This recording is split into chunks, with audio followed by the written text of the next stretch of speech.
Greetings all, and welcome to another Wu-Sabat Outformation class in the UK, brought to you by United Sabians worldwide, out of all eyes in Egypt, Midlands and the North. You were listening to a class, I think, out of the Egyptian Church of Karast series dealing with baptism. But just as we were waiting for class to start, my name is Nabab and I'm the student teacher for today's session, joined by a number of moderators as well to assist with the platform today. So we're dealing with the proof, part 25. Hopefully we'll get to hopefully. We're looking to get to the end of this series of classes today, if possible, but we'll see how it goes and how it pans out. So welcome for another session. If you have not encountered us before, then welcome. So we've got the website there, unitedsabiansworldwide.com. So if you want to know more about Wu-Sabat and who we are as a Sabians or Sabian Nawapians, done in different ways and different guises at times, then please check out that website, or of course ask questions within the session today.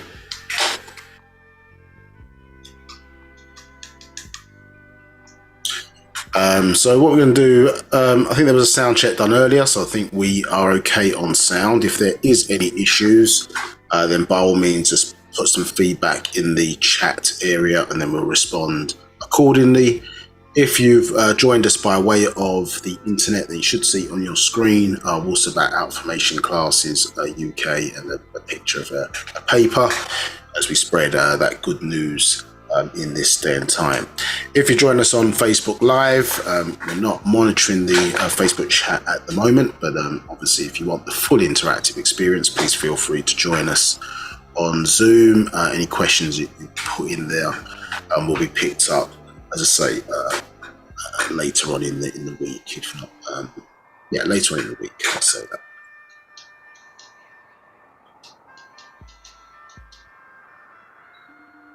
Okay, so what we're going to do though is start off in the first instance with falsehood. So as Sabian Nawapians, obviously we have a culture which is referred to as Wu-Sabat, and in our Sabatic language we refer to as Musbatu, the same one who are Sabians. So one of the gifts that's been blessed with us in this day and time by our ancestors by way of our master teacher is a new language to help, I suppose, reconnect not only with our ancestors, but obviously when you think about a people, you think about a culture. Excuse me. So when you think Italy and true Italian speaking Italian, obviously you think about a whole culture. What is spaghetti? Do you understand? Spaghetti bolognese, lasagna, and different other things associated with that culture. So in a similar vein and fashion, as our people are being restored back, excuse me, coming full circle again in the revolutionary cycle, as we've been restored back to who and what we are.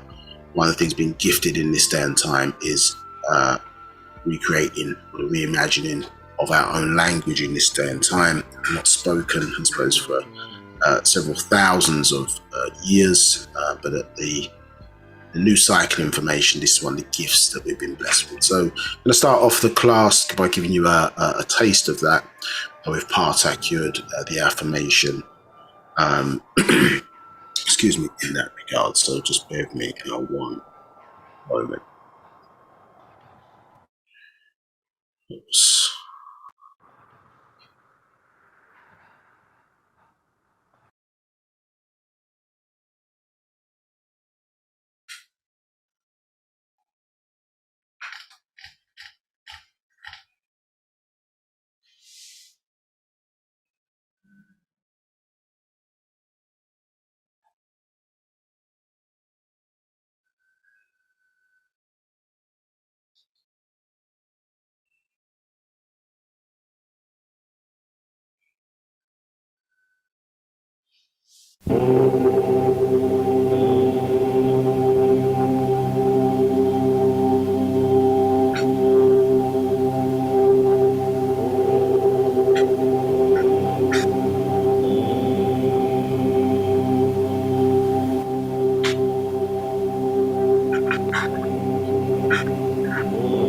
barua barua, Nabab nathar dar. Na'ud mukad bated bata, na'ud mukhlas bated Yaanuwn.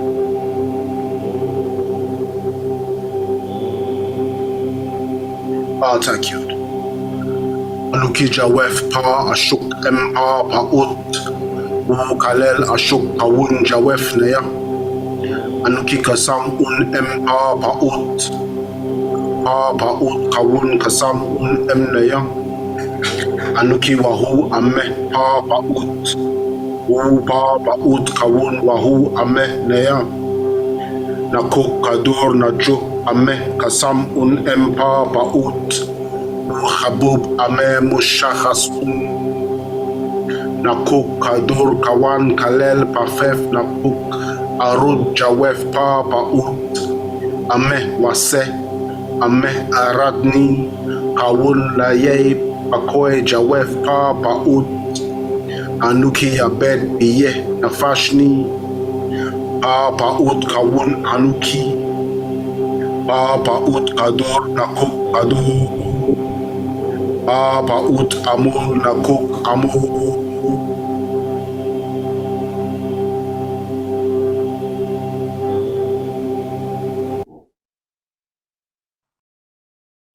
So let's translate that back into English for everybody for full and proper understanding. So we said, holy, holy, master, holy, holy, holy, master, overseer, almighty, no God except Ptah, no savior except Yaanuwn. And then the affirmation. And then we said, I am inside the divine love of the all expanding, and all divine love is inside me. I am a part of the all expanding, and the all expanding is a part of me. I am one as the all expanding, and the all expanding is one as me. I can succeed as a part of the all expanding and fail as an individual person. I can be all that I wish in the all expanding, as long as my wish is to stay in the all expanding. I am never by myself. The all expanding is, I am. The all expanding can, I can. The all expanding does, I do. So let's say introduction into Musbatu or Sabian Nawapian culture in the way of Takyud, an affirmation that's got, as I say, very important, but many different layers to it. And as I say, certainly in the proof, we've explored that in some detail. So if you do want more information on that, then by all means, either ask questions or check out our previous classes, as I say, on our YouTube channel, which can be searched by way of All Eyes on Egypt, Midlands and the North. Okay, so if you just join us on Zoom for the first time on the platform, we'll just do a quick introduction or induction of how to use it or how we use it in this session today. So it is a class, is interactive. So if you do not sit there in ignorance, we always state this for everybody. Ask questions if things do not make sense. That's what we're here for, to assist and help to make things plain. Now, on your panel, if you've joined us, so you have audio settings to the left-hand side here, and if you're on Facebook Live, this is not applicable to you. It's applicable to the guys who are on Zoom, or the people on Zoom, excuse me. So, audio settings, if you need to adjust those for any reason, those are on the left-hand side, this option. And we've got 3 icons here. So for the chat, if you've got feedback, positive, negative, etc., that's not questions, then by all means select everyone as your distribution option and then feel free to post in the chat. You also have the ability, I think, to do reactions. So if something touches you emotionally or whatever, feel free to press the button that's appropriate to you. The other 2 options then are different ways to ask questions in the session today. So we've got the ability to raise your hand and then the Q&A button. So to raise one's hand, this will enable you to come through live and ask your question directly to me as your student teacher for today. Again, on the first come, first serve basis. But yeah, once prompted, so we give you the ability to unmute your microphone and then you'll see this message appear on your screen. Simply unmute yourself and then you'll be able to speak. Obviously, if you've dialed in, those options are slightly different. So *6 to Star 6 to unmute yourself once prompted, but in order to ask a question, you press star 9 first in order to raise your hand, and then obviously press it again to lower your hand. Now, in both instances, let's explain this one first. So Q&A button, press that. If you do not want to come through and speak live, you can type your question in by pressing this button, and then the moderator today, Nabab can ask that question on your behalf to myself. Obviously, if it's not clear or you've got a follow-up, then simply just press the button again, and you can ask your follow-up question in relation to what was asked.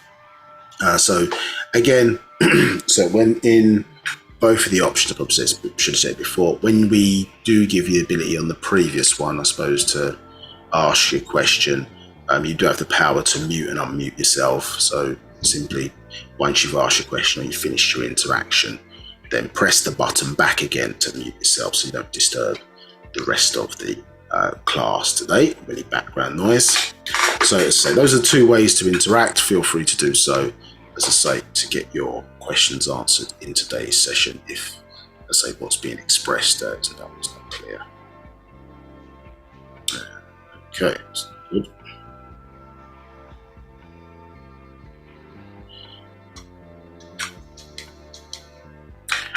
Right, okay, so let's crack on. No poll questions today. So as I say, if we do get to the last session of the class today, then we may do a recap quiz in February's class, just to pick up, as I say, any issues that, as I say, or any issues that were not particularly covered or people didn't understand. It obviously gives the opportunity just to revisit that before we explore a new area of our doctrine. Okay, so a quick introduction then to who we are and who the master teacher is. Just bear with me just 1 second.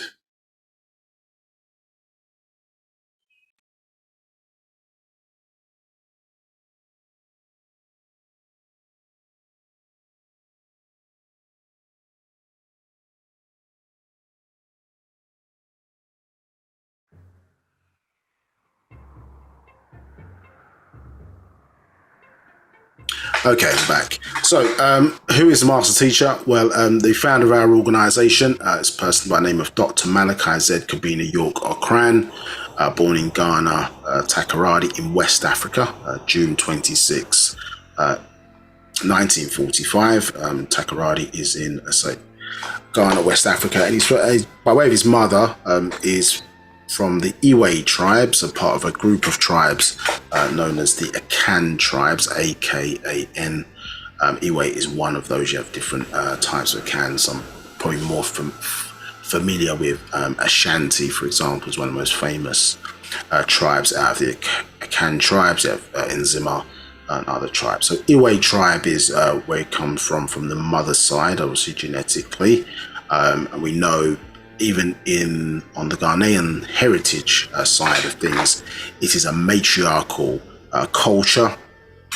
Again, similar to how we are reimagined today, but also as we were as earliest times, and obviously maybe our most prominent as the ancient Egyptians, we were matriarchal. So insofar as we recognize that the woman preceded man in natural nature and nature's rules, and in fact heritage or lineage, as it's called referred to as in English, goes through the female line, not the male line, if you're talking about from generation to generation. Yes, you have to have a daughter in order to carry on your lineage. Understood? So it's important in Wu-Sabat that one understands, or in any, I suppose, cultures, when you do your research on your teacher, leader, so on and so forth, that you understand who their parents are in that regard. And I suppose in our context, give credit,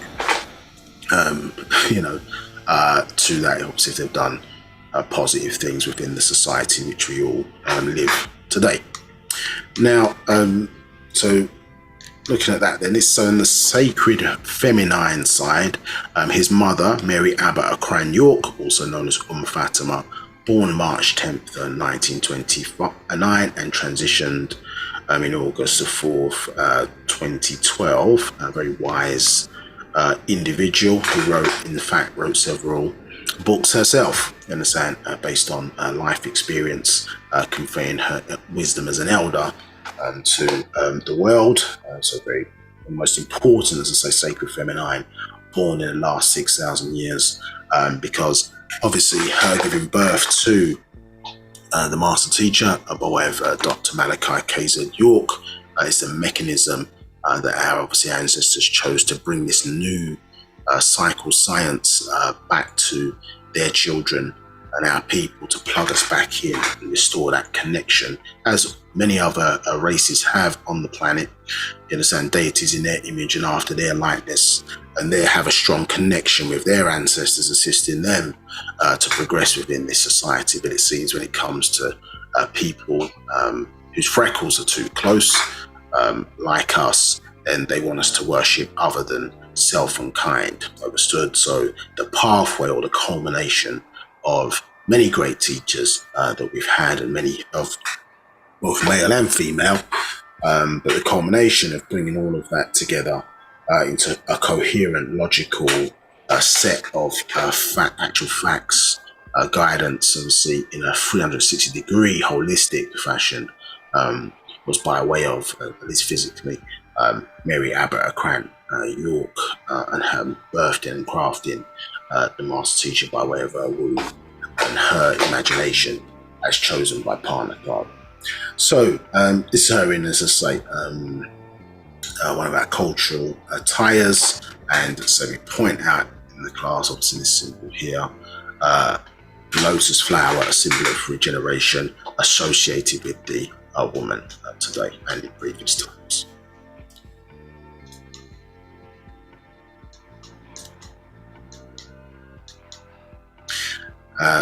The sacred masculine side, and I say probably the subject of a future class that we may do as well, or will do, not may, will do, is dealing with this particular book, as I say, Hadayan, the guidance, just to get into the, or an understand, I suppose, of the degree of Islam and its relationship to us as Nagaru or Negroids. So it's very, how to describe it, a challenging relationship, do you understand? But obviously before it was misused, as a lot of things are today, do you understand? Being the original of many cultures, if not all cultures, and obviously a lot of things have been repurposed, reimagined, to have different, to people have added their own seasoning, or maybe they've removed seasoning from it, so it has their own flavor to certain things that are not necessarily the source or the truth. Do you understand? So on the Sudanese side of the heritage, we are introduced to a sacred masculine by the name of Al-Hadi Abdur Rahman Al-Mahdi, so the grandson of the Mahdi. Unfortunately, he was Al-Hadi Abdur Rahman Al-Mahdi was assassinated in 1970, so the world didn't get to see the fullness or beauty of his expression, but nonetheless, he contributed in many different ways. But as I say, from a seed point of view, birthed the master teacher, Dr. Malachi KZ York, known as Sayyid Isa Al-Hadi Al-Mahdi, within that Islamic degree, and therefore will be the will be the great grandson of Sayyid Muhammad Ahmad Al-Mahdi, known as the Mahdi, or the guide, as that translates into English. My voice is a little bit croaky today, so no special effects have been added to this particular call, so just bear that in mind as the class is going on today. Now, the Mahdi, as I say, a master spiritualist, and I say the reason why it's quite interesting, because, as I say, he's one of those rare individuals who successfully, as I say, have driven foreign invaders out of Africa using, as I say, what we refer to as black magic, when nature works for you and you are black. You understand? So it has a negative connotation because of the way the Caucasians or Mokasu have depicted it in movies and different types of things, and the way in which Celtic culture has infiltrated certain African religions. So the Celtic culture of Wiccan, the Wicca religion, has influences, say, itself being quite old, but not old than our stuff, or maybe some other cultures like the Indians, for example, or Dravidians in that regard. So it's influenced it has an influence because of invasions in certain areas around the world, and so you've got this mispurpose use of black magic. And even biblically speaking, remember, they have this kind of concept biblically in their translation of their books of this idea of miracle versus magic, isn't it? So if their side do it, it's a miracle. If another side do the same thing, understood, with an alternate power source, it seems, to their deity, then they refer to that as magic, understood? So when Moses threw down his staff and it turned into a serpent, then they consider that a miracle. But when the Egyptian or African priests threw down their staff and it turned into a snake, then they consider that to be magic. Both using the forces of natural nature in that regard, according to the story. So you have to understand that from a certain perspective, some people will see certain spiritual power, if it's adverse to what they believe in or what they're doing, they will consider that to be magic. They will consider that to be, that's paganism, etc., etc., when it's the same thing that they're doing, you understand? So you have to understand the psychology of that. So you have to peel back the layers of that to find your power, you understand, within natural nature. And so certainly there's a lot of suppression that happens in certain cultures around the world who tap in, or certainly black people around the world who tap in to the power of their ancestors or natural nature by way of their ancestors in that regard. And that's blood sacrifices and all of that sort of stuff. It's got nothing to do with original African people. Some things of those nature have come in, obviously, by way of other cultures interacting with our culture. Obviously, as you see, we'll see in these classes particularly, we're notifying you back again, or informing you back again of our relationship to the sun. And no one has to sacrifice anything unless some belief system tricks their mind or is incorporated in some tradition. You don't require a sacrifice of blood to make the sun shine. It shines automatically. But in ancient times, in some cultures, they may fear that, well, the sacrifice of an animal, the sacrifice of even in some extreme cases, human beings, will cause the sun to shine at the right time for them, or if they're looking for rain, or if you look at these other things in natural nature that we have and already have a connection to. Do you understand? But if you start talking about, so when you worship their deities, their Jesus Christ, their Muhammad, their Moseses, etc., that's mainstream. They don't have a problem with that. If you say that your deity is your mum or your dad who factually gave you life and then on then into your grandmother, your grandfather, so on and so forth, and direct your energy in that regard, then you're considered to be weird, understood, or subversive in that regard. And so we have to avoid that noise and get back to the truth of who we are. So the Mahdi, long and short, is a great example of somebody who was in tune not only with his ancestors as an ancient Egyptian, but also was able to demonstrate his spiritual power and control of natural nature to overcome adversity. It was not it wasn't a warmonger, understood, but in the defense of his people, as he was hired by those Sudanese, he drove out those who sought to oppress or take advantage of us by invading, to say, our land in Africa.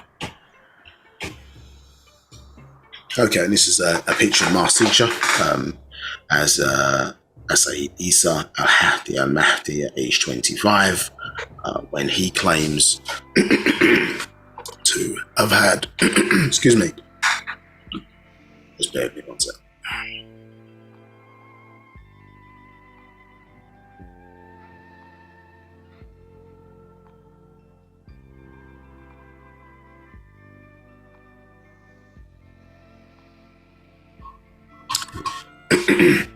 Just clearing the Ogdoads out my throat. Now, as I say, so this is where he states that we have that outformational ancestral connection. So we have our physical ancestry. If each one of you on the call is made up of 30 individuals, or 4 generations. You happen to be at the top of the pyramid. We also have higher ancestors, which in Wu-Sabat and to the ancient Egyptians they refer to as the Natharu, where they get the English word nature from. And those are sons, S-U-N, sons, understood? So, and we are their descendants because we descended down from that gaseous state and incarnated into this physical form and still have a physical son referred to as our soul, obviously, or one of our souls, the Rawuh soul, as they refer to it as in our language. And this is powered by the breath. So you breathe in oxygen and breathe out carbon dioxide. In order to start a fire, you need oxygen, and fire gives off carbon dioxide. So when you breathe on your hand, you feel heat. In the old school doctrine, this was referred to as the light in you, understood? And is one of our souls, a physical son, you understand, incarnated, have a correlation in those characteristics of a son, understand? So in this context, let's say we have an outformational link, yes, informing that informational present being, understood? So whereas others may dig up things that have been buried by us or covered by events in natural nature, our knowledge always came from above, you understand? Outformation, as I say, being brought to us in this environment in the form of information. So that is a link that represents, you judge a tree by the fruit it bears. So not saying anyone on this call should believe that to be the case, but you have to look at the quality and quantity of information that's been conveyed since 1963 in that regard to aid our ascension journey, understood? And so that was necessary, I say, for a particular period of time, and talked about in the religious degrees being housed by a being by the name of El Khadir in the Islamic degree, whose equivalent would be Melchizedek, excuse me, in the Old Testament into the New Testament context, understood? Yeah. And that was to say because the science of Wu-Sabat was too heavy for the people at that particular time. So I say when the so-called 6,000 year rule of the Mukasu ended, you understand, it's given to them by their deities or their overlords or extraterrestrials, if using modern day terminology. Excuse me, when that ended, when the nines aligned, 9th of September 1999, on into the year 2000 and the incoming of the next 24,000 year cycle, then we were ready, as I say, to have our own information back again in a true revolution, which is, as I say, the restoring back of our mind or mind link, as I say, to the mental, and say for us to become who we are and what we were and should be once again, understood?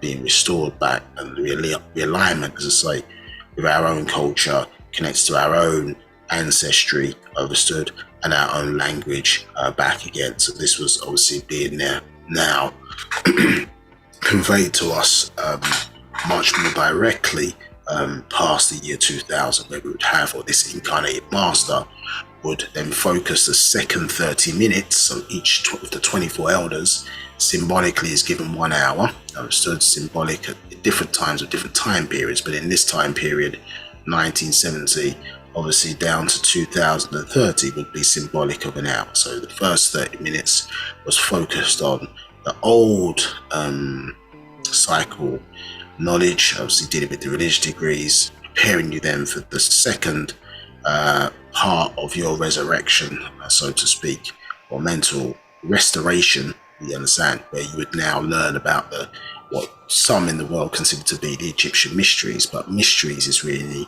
my story, you understand, which we say of ourselves, our story, you understand? So you would learn about your journey here, how we got here, understood, and your journey in and beyond the stars. And this is what actual facts, master secrets, and Partarak is giving you back again. Do you understand? Outformational, source outformational, but informing or transforming the informational present being.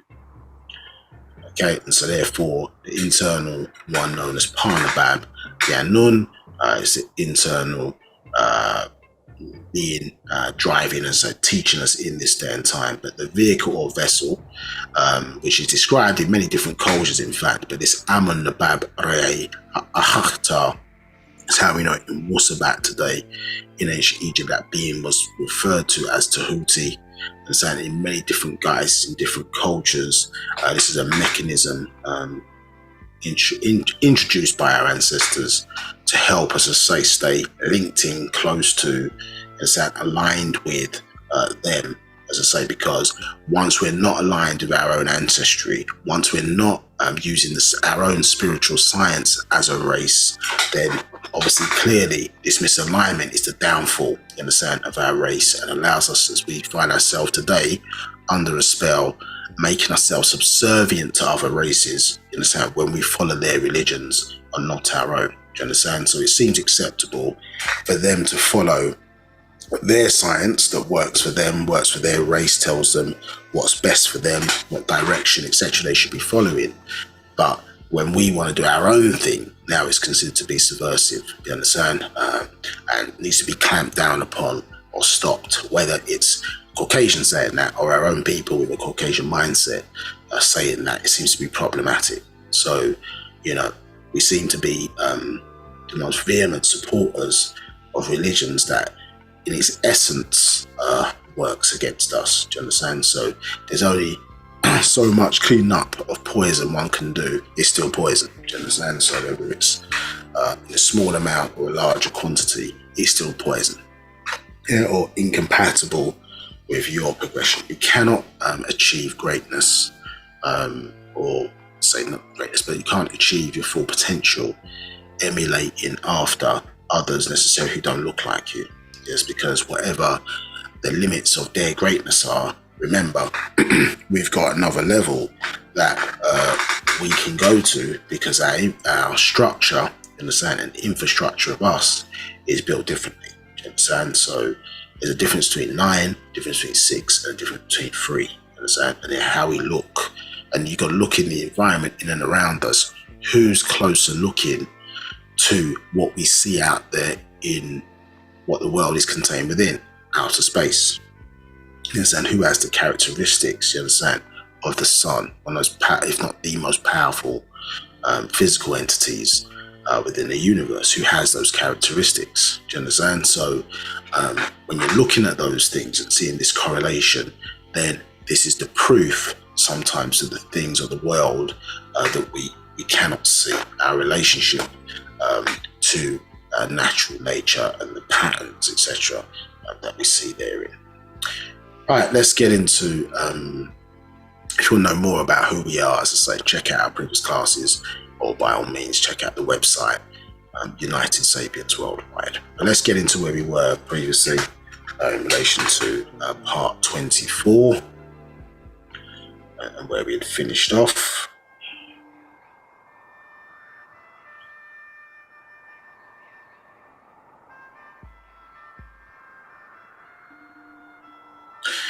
So we were jumping around from various different scrolls.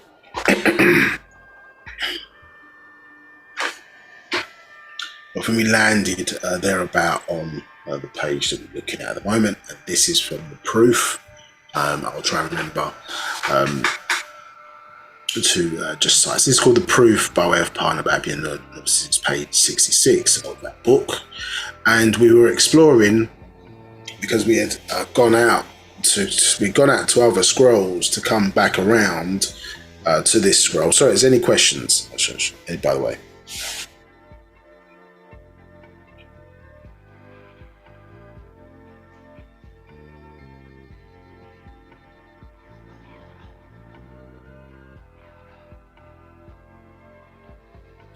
Right, I can't see any hands raised, so I assume there's an issue with moderator's connection just for the moment. So so we were looking at certain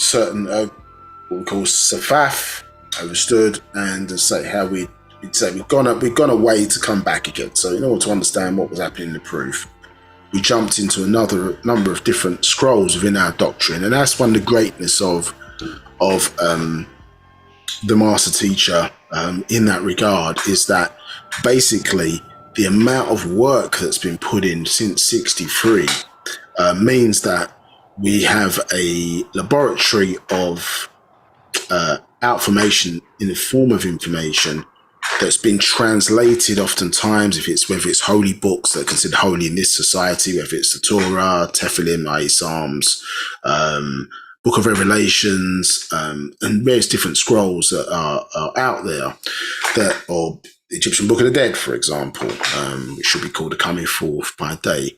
We have our own version of it that we can refer to and reference without having to go to a source necessarily that we don't know, has no interest, etc., etc. So, in that regard, and these are the things when you go to any source of information, you sort of got to check whether there's any biases, you understand, mistakes or interpretations based on their belief system of how they've categorized that information. So, the more that's obviously done by our own, with a level of what would be described in the world as consciousness, i.e., so there's a level of positive, you understand, or right racism connected to the source. So that's not a negative thing to say. I think right racism is basically racial pride, things of that nature, but not in a way where you are not telling the truth or it's not factual, etc., etc. A lot of our information from various sources, not just from the master teacher, but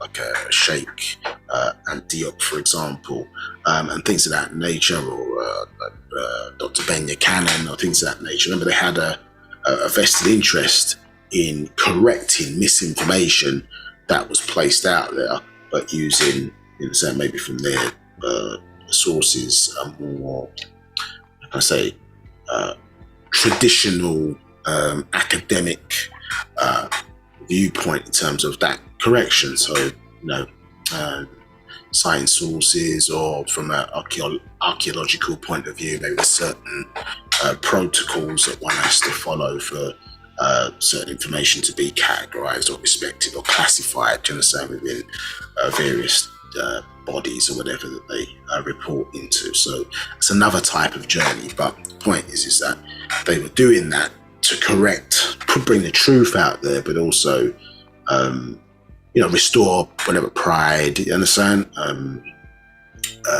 What's other words? You understand, to our people. I can't think of some other words at the point, but restore pride, etc., to our people. You understand? So I mean to say that it has a level of consciousness which is connected to right racism, understood, but based on facts. It's not creating sources to make us look good based on lies, you understand, which others have done in the past. So they won't necessarily, if they find something basically that sounds negative about their race, then they don't want to disclose it because it makes the race look bad. You understand? Now that's, there's other slang words I could use, but that's inferiority. That's an inferiority complex, which you're now masking, you're hiding information, you're covering the truth because you don't want to look bad, you understand? So, or you don't want to make another race look good or better than what you look, you understand? So, those are elements of wrong racism, where right racism is dealing with racial pride. So like a person who plays a violin is known as a violinist. You can be a racist insofar as you're saying you're for your race. And that doesn't mean a person who plays a violin, for example, a violinist, is not hating on a celloist.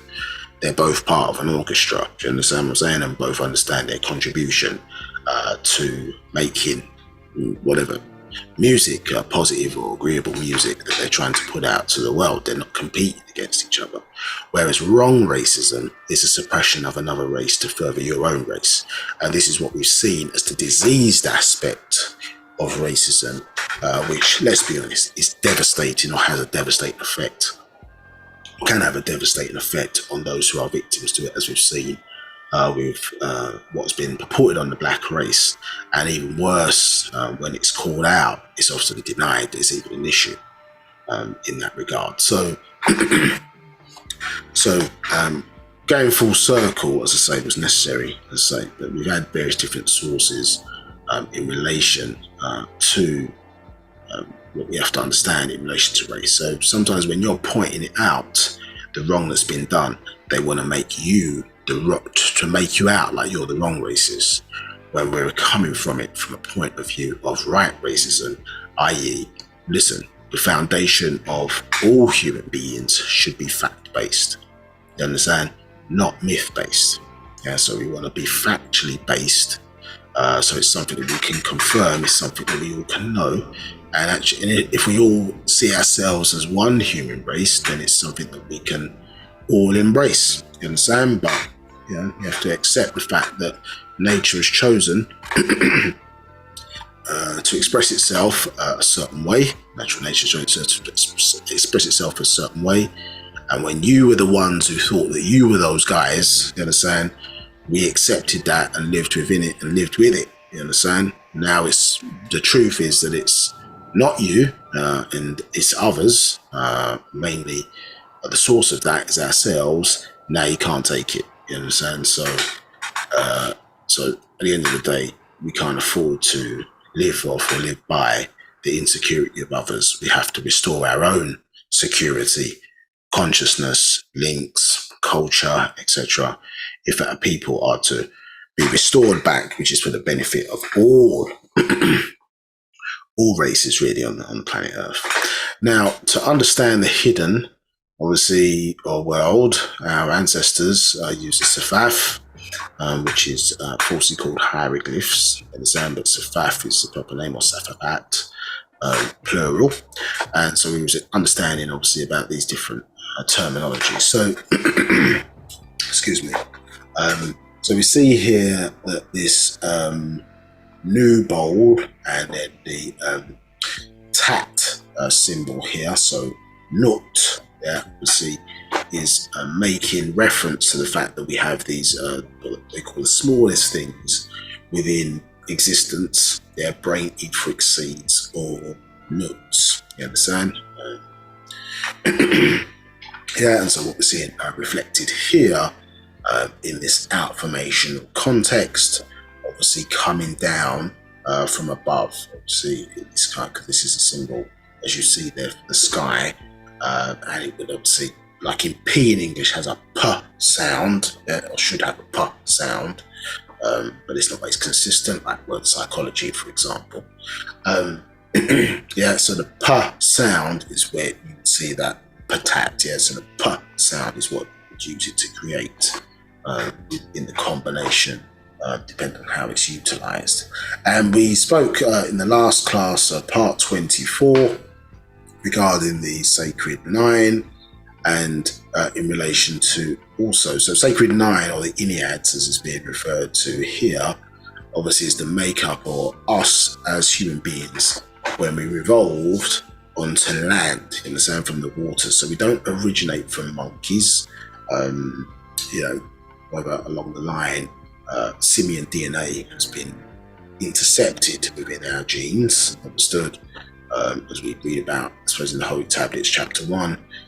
But we came and evoluted out of the waters. We are the original mer men and mer women of the waters. That's where we originated.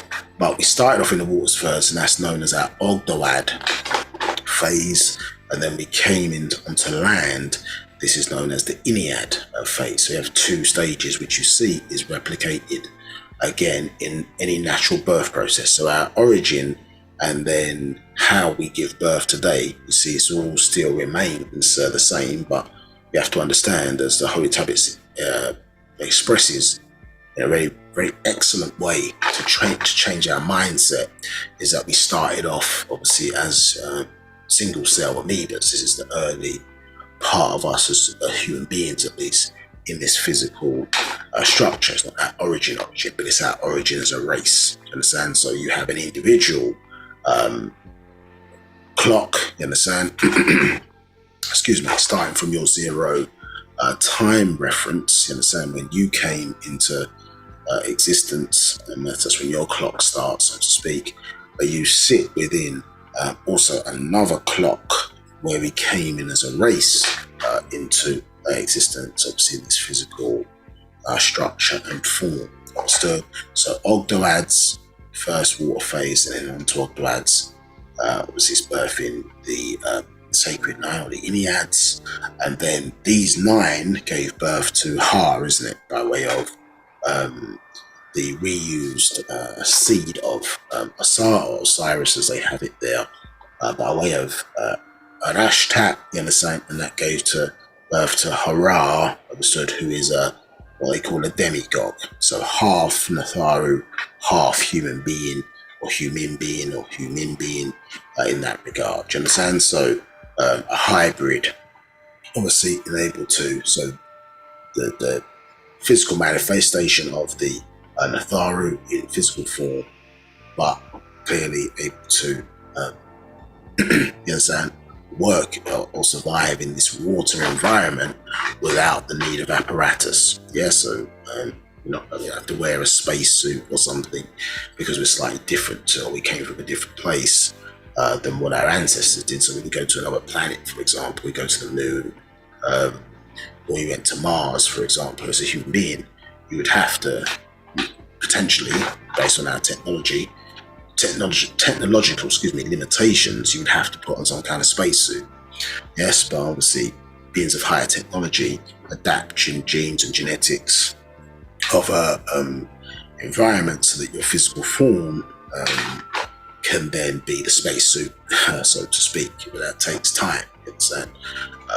And so us being born in this environment, clearly over time, do you understand, many billions of years of growth, etc., as a project has led to us having the structure that would allow the Natharu to exist in this environment, for us as their children to exist in the environment without aid of any kind of apparatus.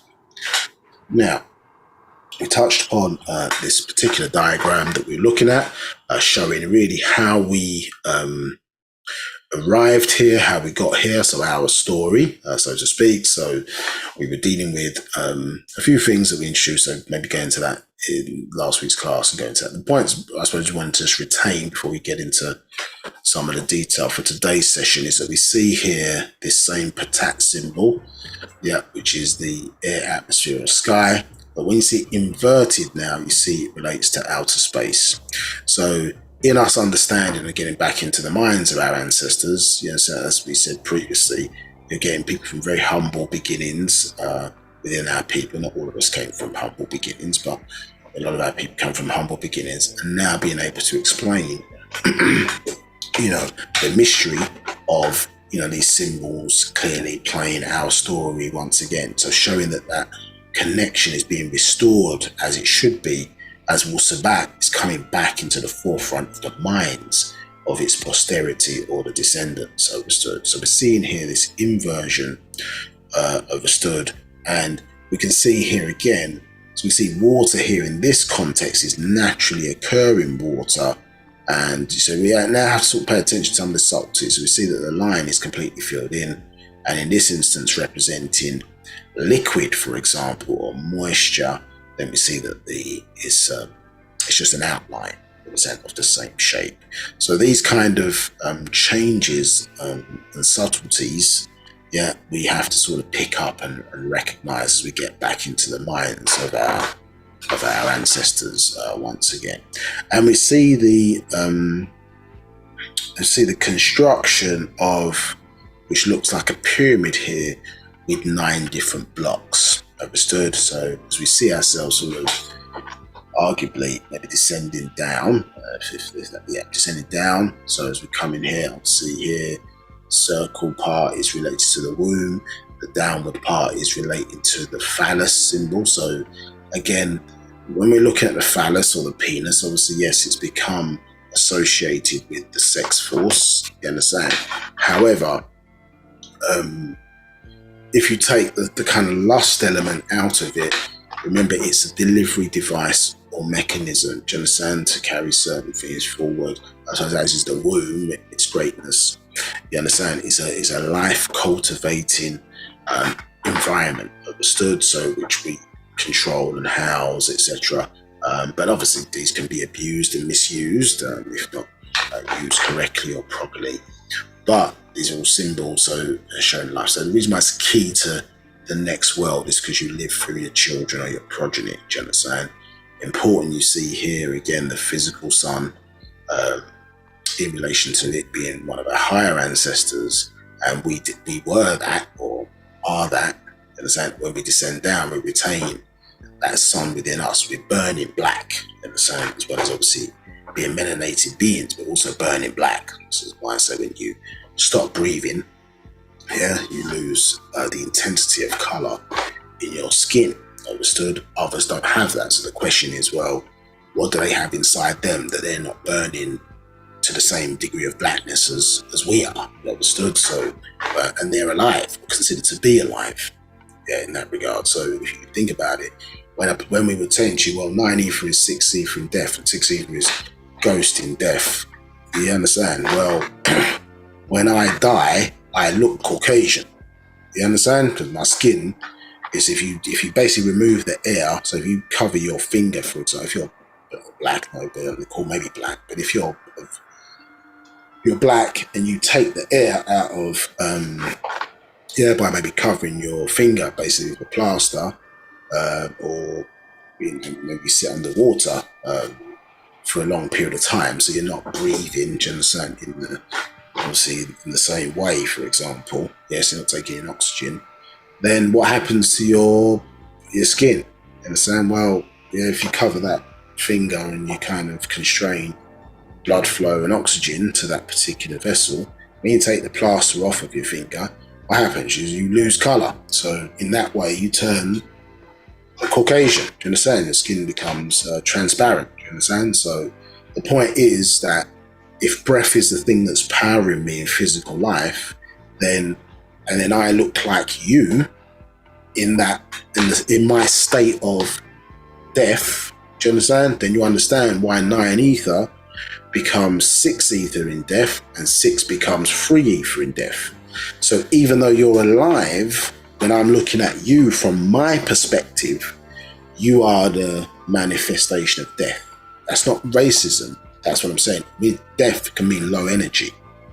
Yeah, so you obviously process air very differently to the way I process air. Do you understand? Or the way black people process air. That's why we have big noses, so that we can, obviously inhale this air. But you wanted to ridicule us for that, because you didn't have that. Not saying that the average person knows that, but the forces above or influencing or brain, that brainwash them to forget who they are and their real past and etc., etc. But now you want to try and reimagine it by way of the television. Do you understand? So we know that probably Vikings and people like that probably were a scourge to the planet, but now you want to make them to be. But not to say you're not showing their ways, but you're trying to put a positive spin on some of their activities they're up to. But that's their nature. That's the origin.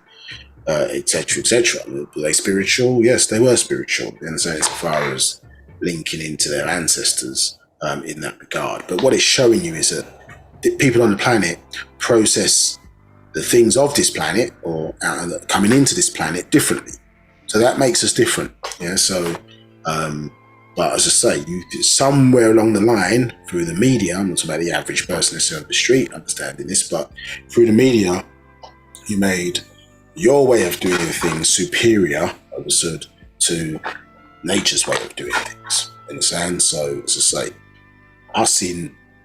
us basically not breathing in a dead state looks like Mukasu or Caucasian brothers and sisters who are alive. That's how we look. So that just happened to be the way it is. So we process, you understand, these things very differently. So we work with natural nature.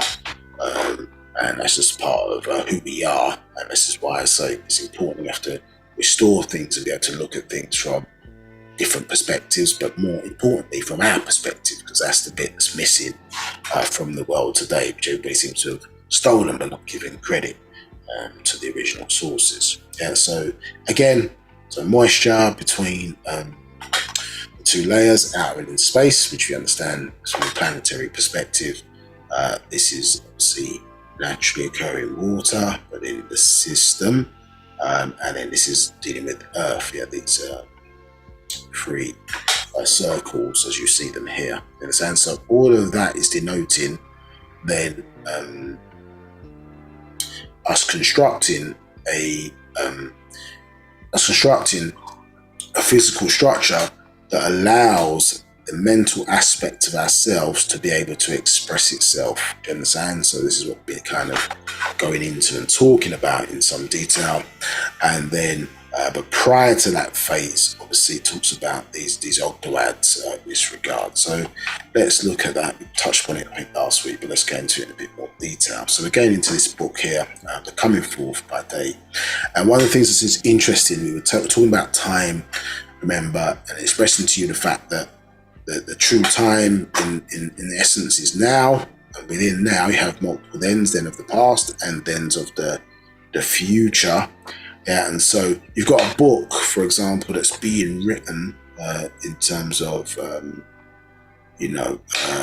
Parkatub Afaf Parmawut, you understand, in this regard. And that was written certainly, what are we in now, 24? So that's written over 20, it's written over 20 years ago, do you understand? And what we're showing you is that basically here, we see on this bottom, we see Nun Tat, Nun equals essence, Ha Tat, Ha, dealing with infinity. So something in here, which I think the proof was probably released around 2000 and maybe 15, 16, that kind of time period. So, and then we've got this Egyptian Book of the Dead in our own version of it, as inscribed by our master teacher, and something in that book being explained, saying between a time period which in a human being's life is significant, but in the context of our doctrine and teachings is showing you that all these thousands of books and various iterations of them that have been released, that in the mind of an incarnated master, that they're still able to have these dots connected, do you understand, in that way to explain something insofar as ensuring that this information can be conveyed, but it's not going to be stopped by forces who don't really want you to know who you are once again. Excuse me, any questions? No questions. Okay, so thank you. So let's go through it. And so we spoke to you last time to say that, listen, these Ogdoads, the 4 sets of them, which equals 8, and in fact it's still even 9 because it starts with Atum. Yeah, so Atum really makes up the 9, but it's known as 8, so 2 sets of male and female deities. And as it's been explained here, as we go through this, the planet Earth has been destroyed a number of times, or life on the planet has been destroyed a number of times by what they consider in science today as extinction level events. Understood? So it could be a meteorite strike. In one instance, obviously, of the planet, it got hit by a large craft ship, which the Sumerians referred to as Nibiru or Nibiru, hitting the planet Earth, or version of the planet Earth, which was much larger, 2.5 times the current size, known in their doctrine as Tiamat. So one of the things here, remember that if we look at this extract in the introduction of the Book of the Coming Forth by Day, or some refer to as the Book of the Dead, you can see here that it says the same Adam recorded in your scriptures, because there were a different Adam in cuneiform is Adama, meaning earthling upon each reconstruction and replenishing of the planet Earth. The first tribe or beings were called Adamites or Adam. What I mean by each reconstruction and replenishing is that the planet Earth was destroyed more than once. So when you get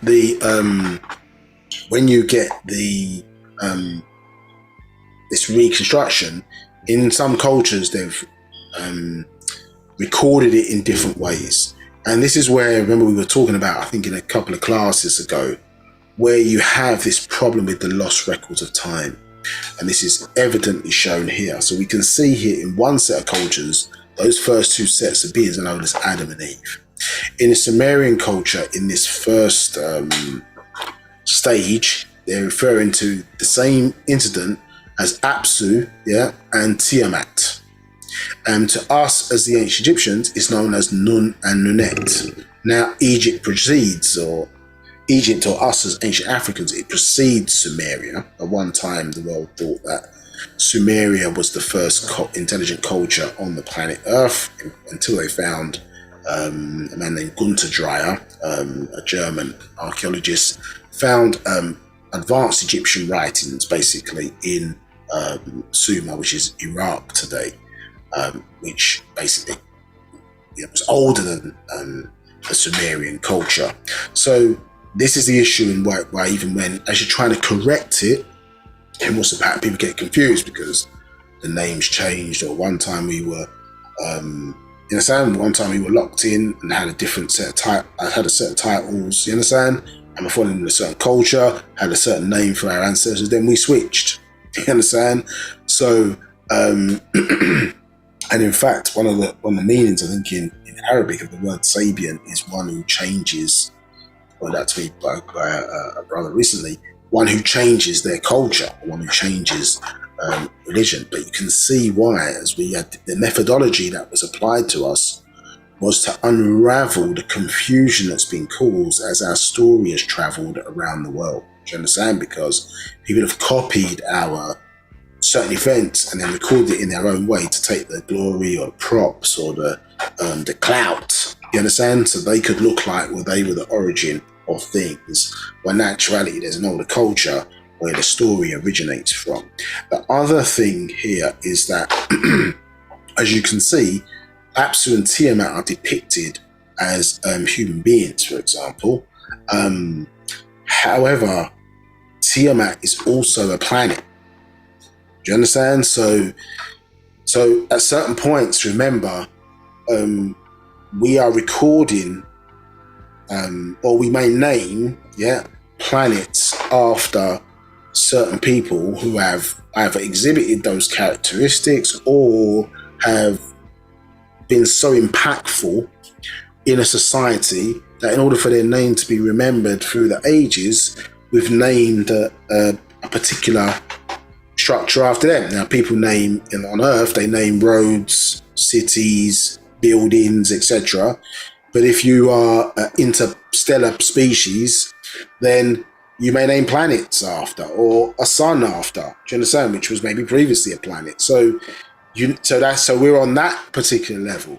Now, if ignorant people come along now and don't understand that sometimes something that's named can be a planet, or it could be a planet, and maybe when someone draws it, they depict it as a person because they're telling a particular story about an incident or describing a way artistically. They're changing the nature of the way it looks, because, maybe artistically, if I'm going to draw what appears to be a war between two planets, maybe, let's say a planet's crashed into another planet, well, it may be more artistically effective to draw that as two people fighting with swords. You understand? Because I'm making it symbolic rather than two planets sort of crashing into each other, which is maybe what actually happened. I then take my artistic license and show that as two individuals, two men fighting, or two women fighting, or whatever the case, or a man and woman fighting each other. So I've used my artistic license now to be creative, and this is why we sort of make the point to say, well, when art masquerades as fact, it can sometimes be problematic for human development, in fact devastating for human development in a lot of times, because now we're moving away from the truth. It's the person, the artist's mind now. If you wasn't around to understand symbolism, how's it going to get interpreted through the ages? Do you understand? So in books like the Bible and on into the Quran and so on and so forth, they have forgotten the knowledge of the fact that these individuals in certain times were not individual people. They were talking about planets. They were talking about the birth and death of galaxies. They're talking about the birth and death of solar systems. Do you understand that the certain tribes that they think are real, in actuality, were symbolic maybe of a star constellation, or they were symbolic of a planet. You understand? And certain stories in ancient times, that's how they just that was their style, yeah, of recording and retaining certain stories. Understood? Knowing as well, in terms of the hidden context, is that somebody understands obviously the correlation that we've been drilling to you over these 24 or so classes, that, well, a human being was once a planet, maybe, or maybe once a star constellation, and that same energy that's incarnating in these different states of existence has been carried through. Do you understand? So yeah, and recognizable. There was I think, and I can't remember if it's this series of classes, but we showed you, remember, a documentary, I think, called Cosmic.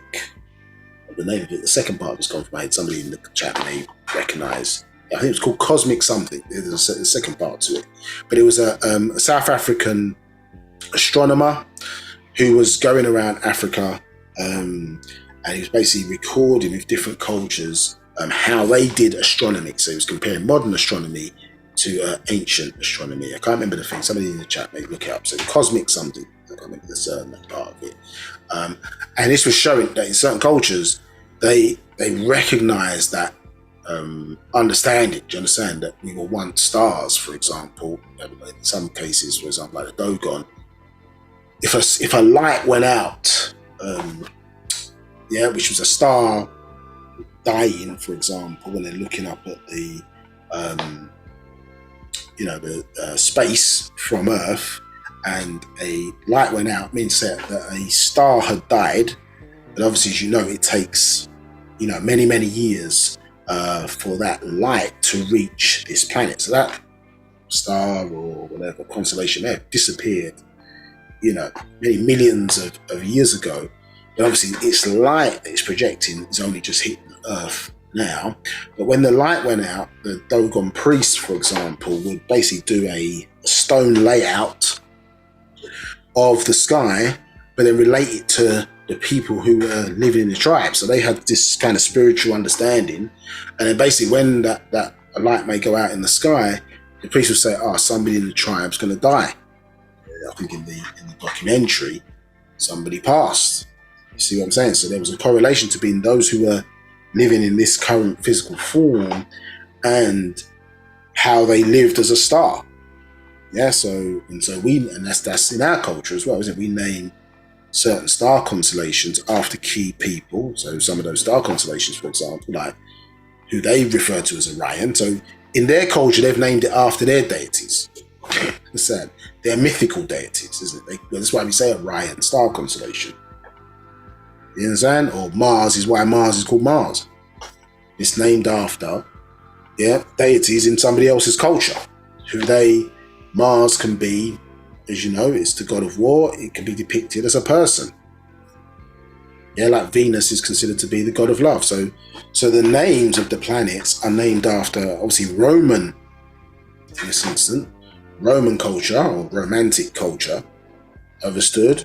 But we've not connected the dots, have we? Because we've never been taught how to unravel the mess that's been created. So do you understand this relationship between, as we talked about earlier, the 3 times 3?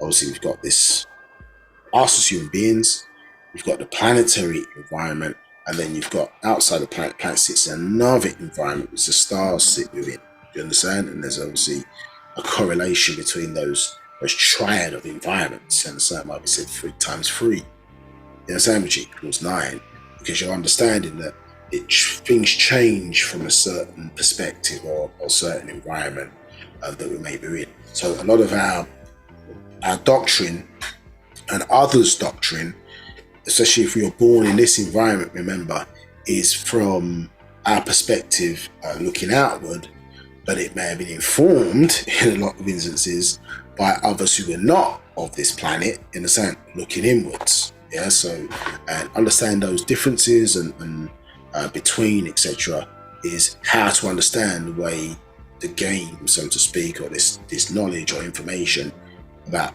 who human beings are got confused in various different scriptures, notwithstanding the fact as well that each group of race of people, those original races, are going to deliver the information which is necessary for their children to progress. You understand? So we could look at our knowledge because it's the original, you understand, as being full of various absolutes. Do you understand?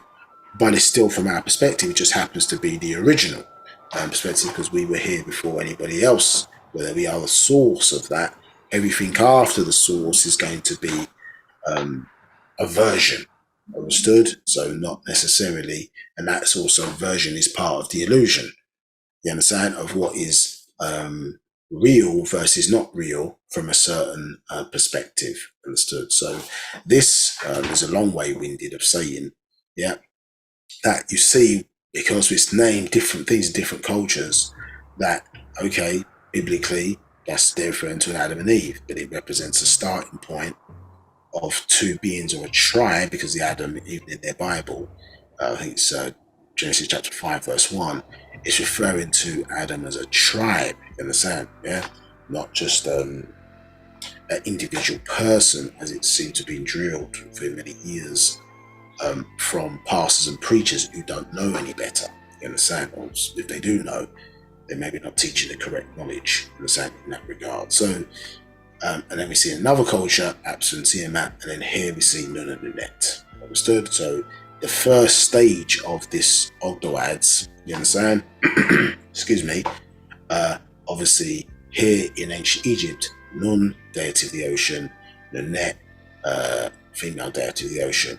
And in fact, one of the things you do, if you do some research or whatever into the Bible and the Jonah and the whale story, understood, when you look up the word whale, it takes you back to this term Nun. So again, another area where information has been copied from older sources, understood, and so the names and the links are there, but not the under or even into an understanding of the how and why we got to where we got to. So the second Adam, as it refers to as, is Lahmu, deity of war. As we just mentioned there, this is another the Sumerian way, in fact, also ties into Mars. You understand? Yeah. The god of war, where they got there from. So Lahmu is the Sumerian way of saying it, and then Lahamu, lady equivalent, who were known, as it's saying here, there to the ancient Egyptians as He, deity of immeasurable, as in time, or in the tier of infinity, represented by tadpoles, each of which symbolizes 10,000 years. And Hihet, female deity of immeasurable, He was called the deity of chaos. They were destroyed 17,250,000 years ago by a meteorite shower and sandstorms. So we can see here that when we go back, yeah, we saw essence, yeah, so as one time period, and then infinity. So, excuse me, and then we see, that's represented by tadpoles.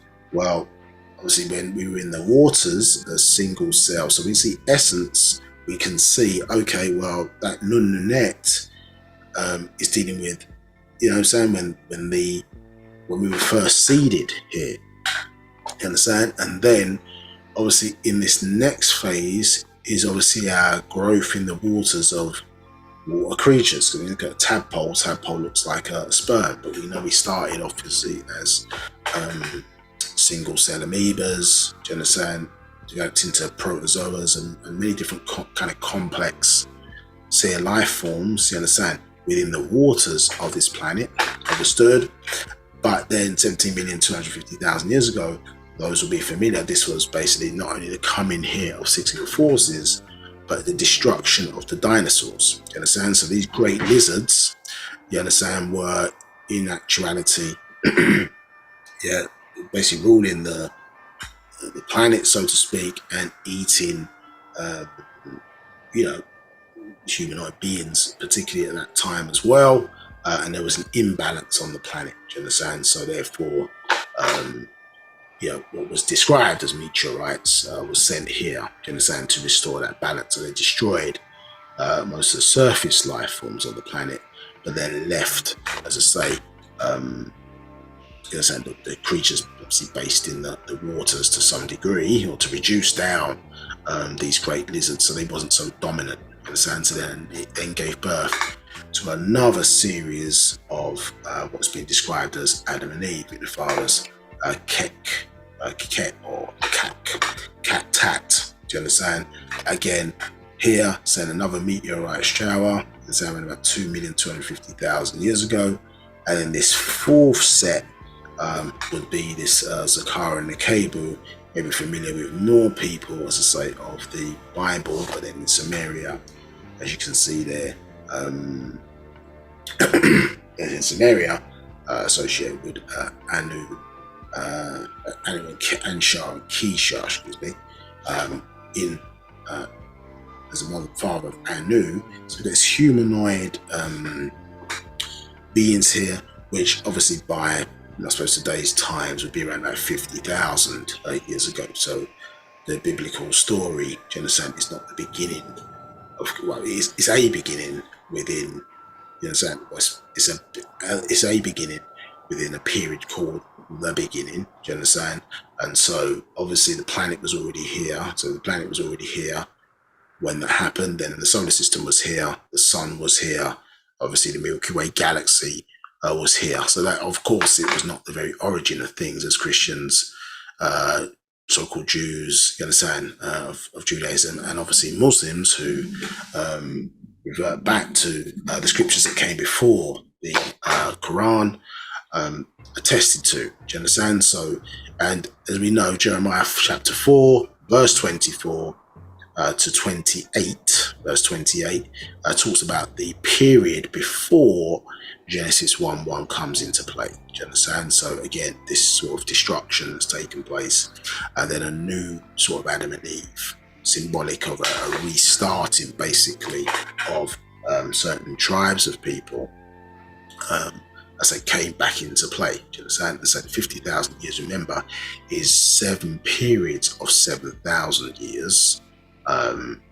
Understood? You understand? That's what their 7 days is about, 7 periods of 7,000 years. And then the version of one version of Adam that they're making reference to, i.e. the Caucasian version, which eventually led to Canaan being born. So you've got Adamites, and then you've got Canaanites in as one of the sons of through Noah's, or the Philistines' seed was coming that 6-day period, isn't it? And then the completion of the 50,000 year period, understood, would be which coincides with the dominion or rule that was given to these Adamites. That will coincide with the end of the year 2000. Do you understand? So on that 6-day, 6,000 years, excuse me, the 6,000 years would end at the year 2000 as they have it today. So it was the end of their period, which is why, as I say, the number 13 is still considered to be an unlucky number for them, because the 49, you add the 4 and the 9 together, you get 13. So it symbolizes the end of their, or the end of that cycle, as they would have it, or the allotted amount of time for them in that regard. So these are symbolic of genetic shifts, to us within our culture. Is what they represent, what the Ogdoads represent in the waters of the planet, in the sand, before we evoluted onto, or evolved onto physical land. You understand? So what's being described here is, I would say, our story on a page. Yeah, in that regard, our story on a page. Now, just as a bit of a reminder, we were expressing to you, remember previously, of how our origins worked and how we came out of existence. You understand? We are, for intents and purposes, we came from the world of things, or we are things, which are supreme beings, and we're subject to the rules of existence. which is being, becoming, became. Hence why you have supreme, you understand? Then when you add being on it, it's describing our growth journey. Do you understand? Yeah, being, becoming, became. This is the journey of things. So we are of things. Yeah. So is of are and are of is, those rules mean say things are the purpose of existence and existence is the purpose of things. Understood? So we are supreme beings because we're then subject to those rules of existence and subject to growth, where pa'ut just is. So we say all is. Yeah, we say all is I am. Yeah, because all is not subject to purpose. But human beings are subject, or us as human beings are subject to purpose, and part of our purpose is being. You understand? Which is the purpose of existence. You understand? So, but pa'ut, that can't be defined, you understand, in that way, is not subject to purpose. So all is, but we wouldn't have things if not by way of pa'ut. You understand? But all is I am. So we are the active part in that regard of that. Now, the space, matter, and time are the three parts necessary for existence. I'm not going to go through this in loads of times. We've covered it in previous sessions, but the point is that the time, yeah, in the triad of existence, as we progress as individual beings, you understand, individually and collectively, in that journey, time becomes mind, or mind utilizes time, you understand, as part of the free as we start to express itself going forward. And in this context, obviously, as soulmates, so soulmates come together, or the purpose of soulmates, yeah, maybe much lost in this day and time, but certainly need to be restored, is that the purpose of soulmates is to produce supreme beings. Yeah, so two soulmates or appointed people who are compatible with each other is to produce supreme beings. And as we know, the characteristics of a child produced by a soulmate is that they don't predominantly look like the mother, or don't predominantly look like the father. They are a perfect balance between the two contributing parties to produce the third. You understand? And a perfect union. So remember, in ancient times, in ancient rituals, trying to identify that before two parties had sex with each other, or before they shared genetics, you understand, by exchanging fluids with each other, was obviously all part of the ritual of identifying that perfect partner. Do you understand? So you could predict by looking maybe at the blood of individuals and how it interacts, whether two individuals were, and their families, so respective families, were compatible with each other, which I think still, even today, is still part of the marriage ceremony, or identifying blood types, but maybe for slightly different reasons, but that's where its origin comes from, how we used to determine pre-compatibility by doing it in a scientific way, so that then you wouldn't have to waste or impact yourself physically by choosing the wrong partner and finding out post the exchange of fluids. You would know before that, not after the fact. Understood? So it says here, male is mind is constant, and female is variable, transforming and shape-shifting to attract the mind of the male to become soulmates. So in this context, you can see here that obviously time is mind, so it needs to express, the mind needs the space to express itself going forward. Here, space is represented as the male, and then matter is represented as the female in this triad going forward. Do you understand? So even when a person thinks a thought, or we read about this a little bit later, when a person expresses a thought now, you understand, because space is created for the expression of the thought. You understand? So so in this context here, the male represents space. Now we went through those rules in the Master Secrets to show you that basically, remember, when absolute matter and absolute vacuum, understood, come into unison or in correlation with each other, magical things happen. Do you understand? So in this instance, we can see that the mind or time is also allowing the sound, the coming together of the other two, but their mind, as I say, is riding, for lack of a better word, that's my words, but riding time in order to express itself, to go forward. Do you understand? And then if we see here, yeah, we see being in the male in the person of existence, material female in the person of existence, and then we see as a third triad the mind child, and we've obviously inverted the triangle to show that correlation. Do you understand that change? So when it was talked about in the doctrine, for example, that children are the ones who bring their parents together, understood, or choose and bring their parents together, for example. But what are we really saying for that? What we're saying is that the mind is bringing male and female, as it's described here within existence, together, and then magical things happen as a result. So mind is able to find that form then to bring itself forward, and it will then create, you understand, because obviously ether, as we expressed earlier, is the mechanism to allow energy transference, you understand, from one place to another, understood.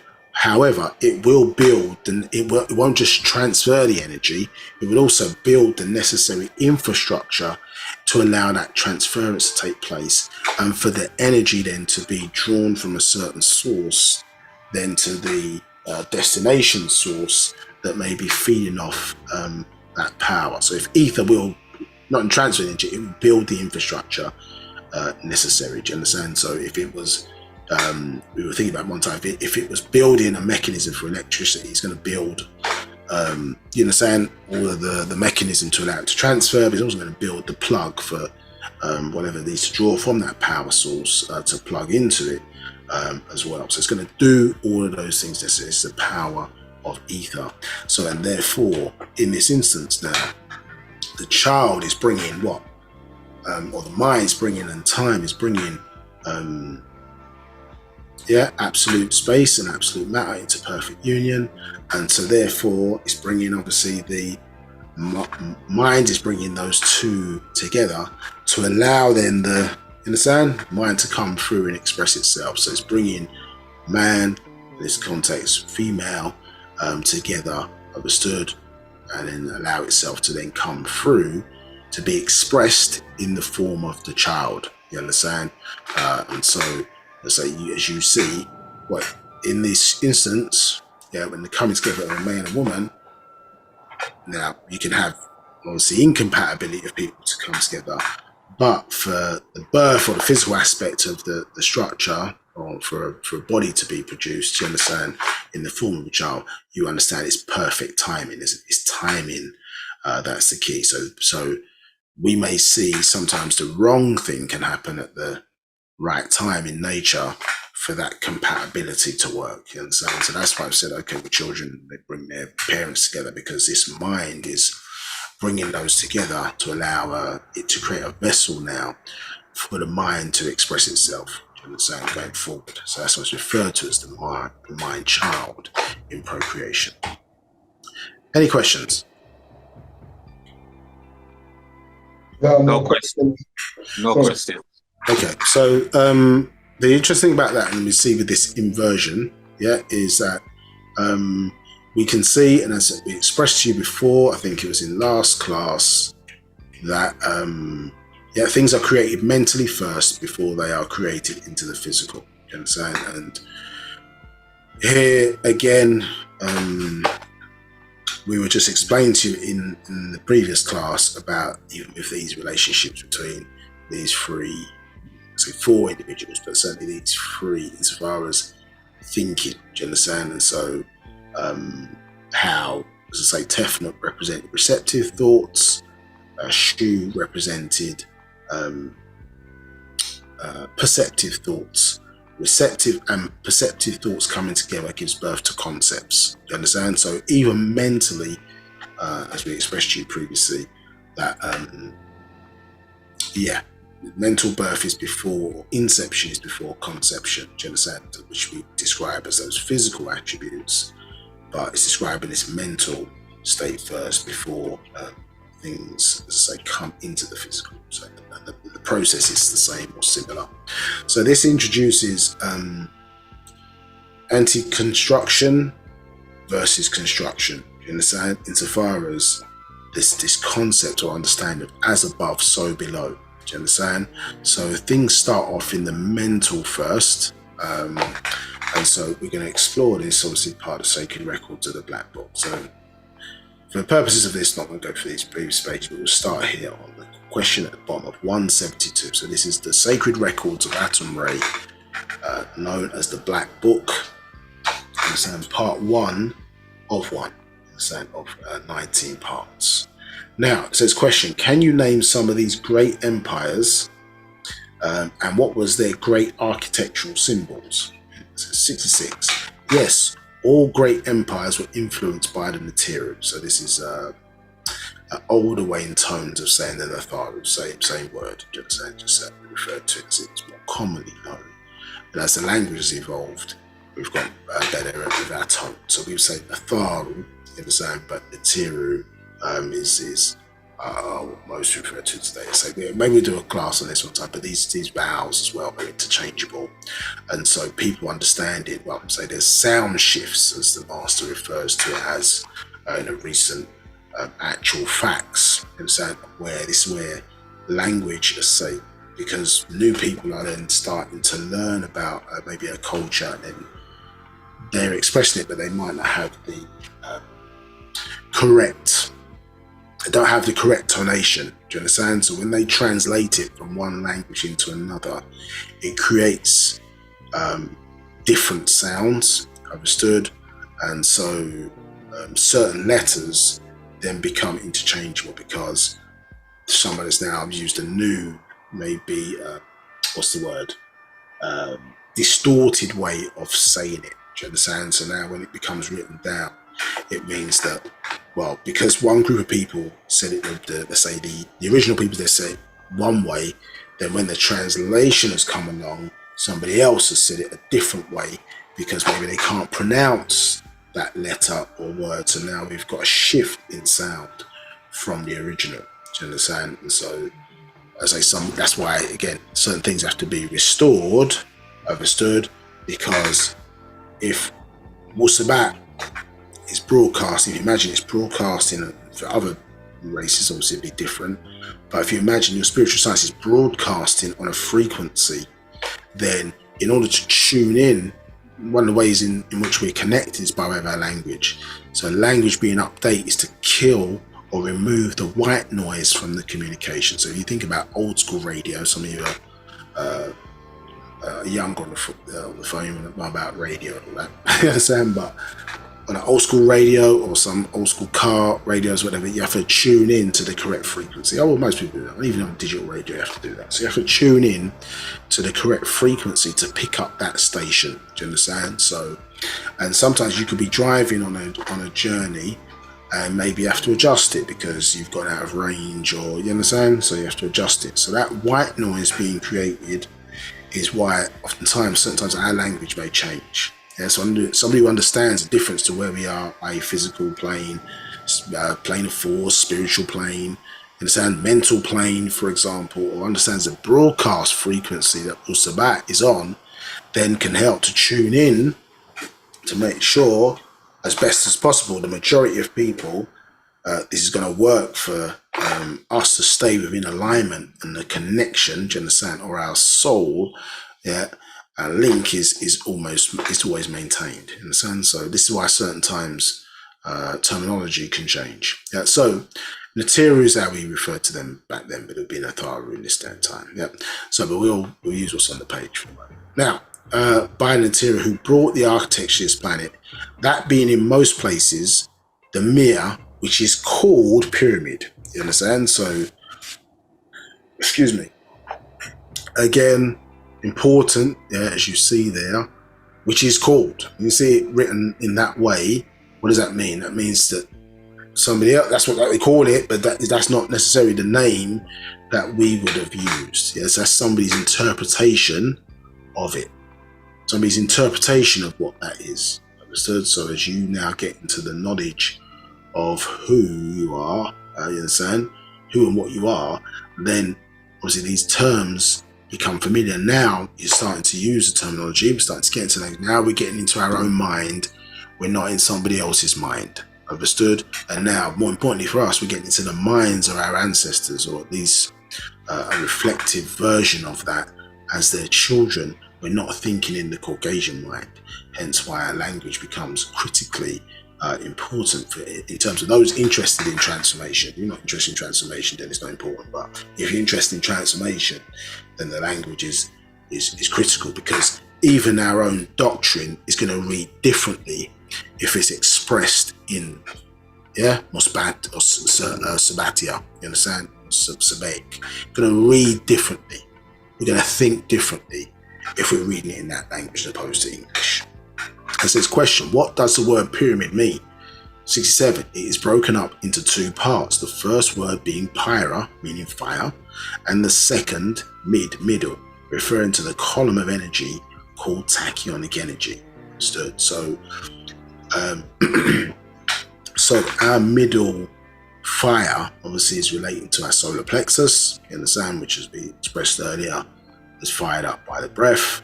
But again, along our spinal column, you understand,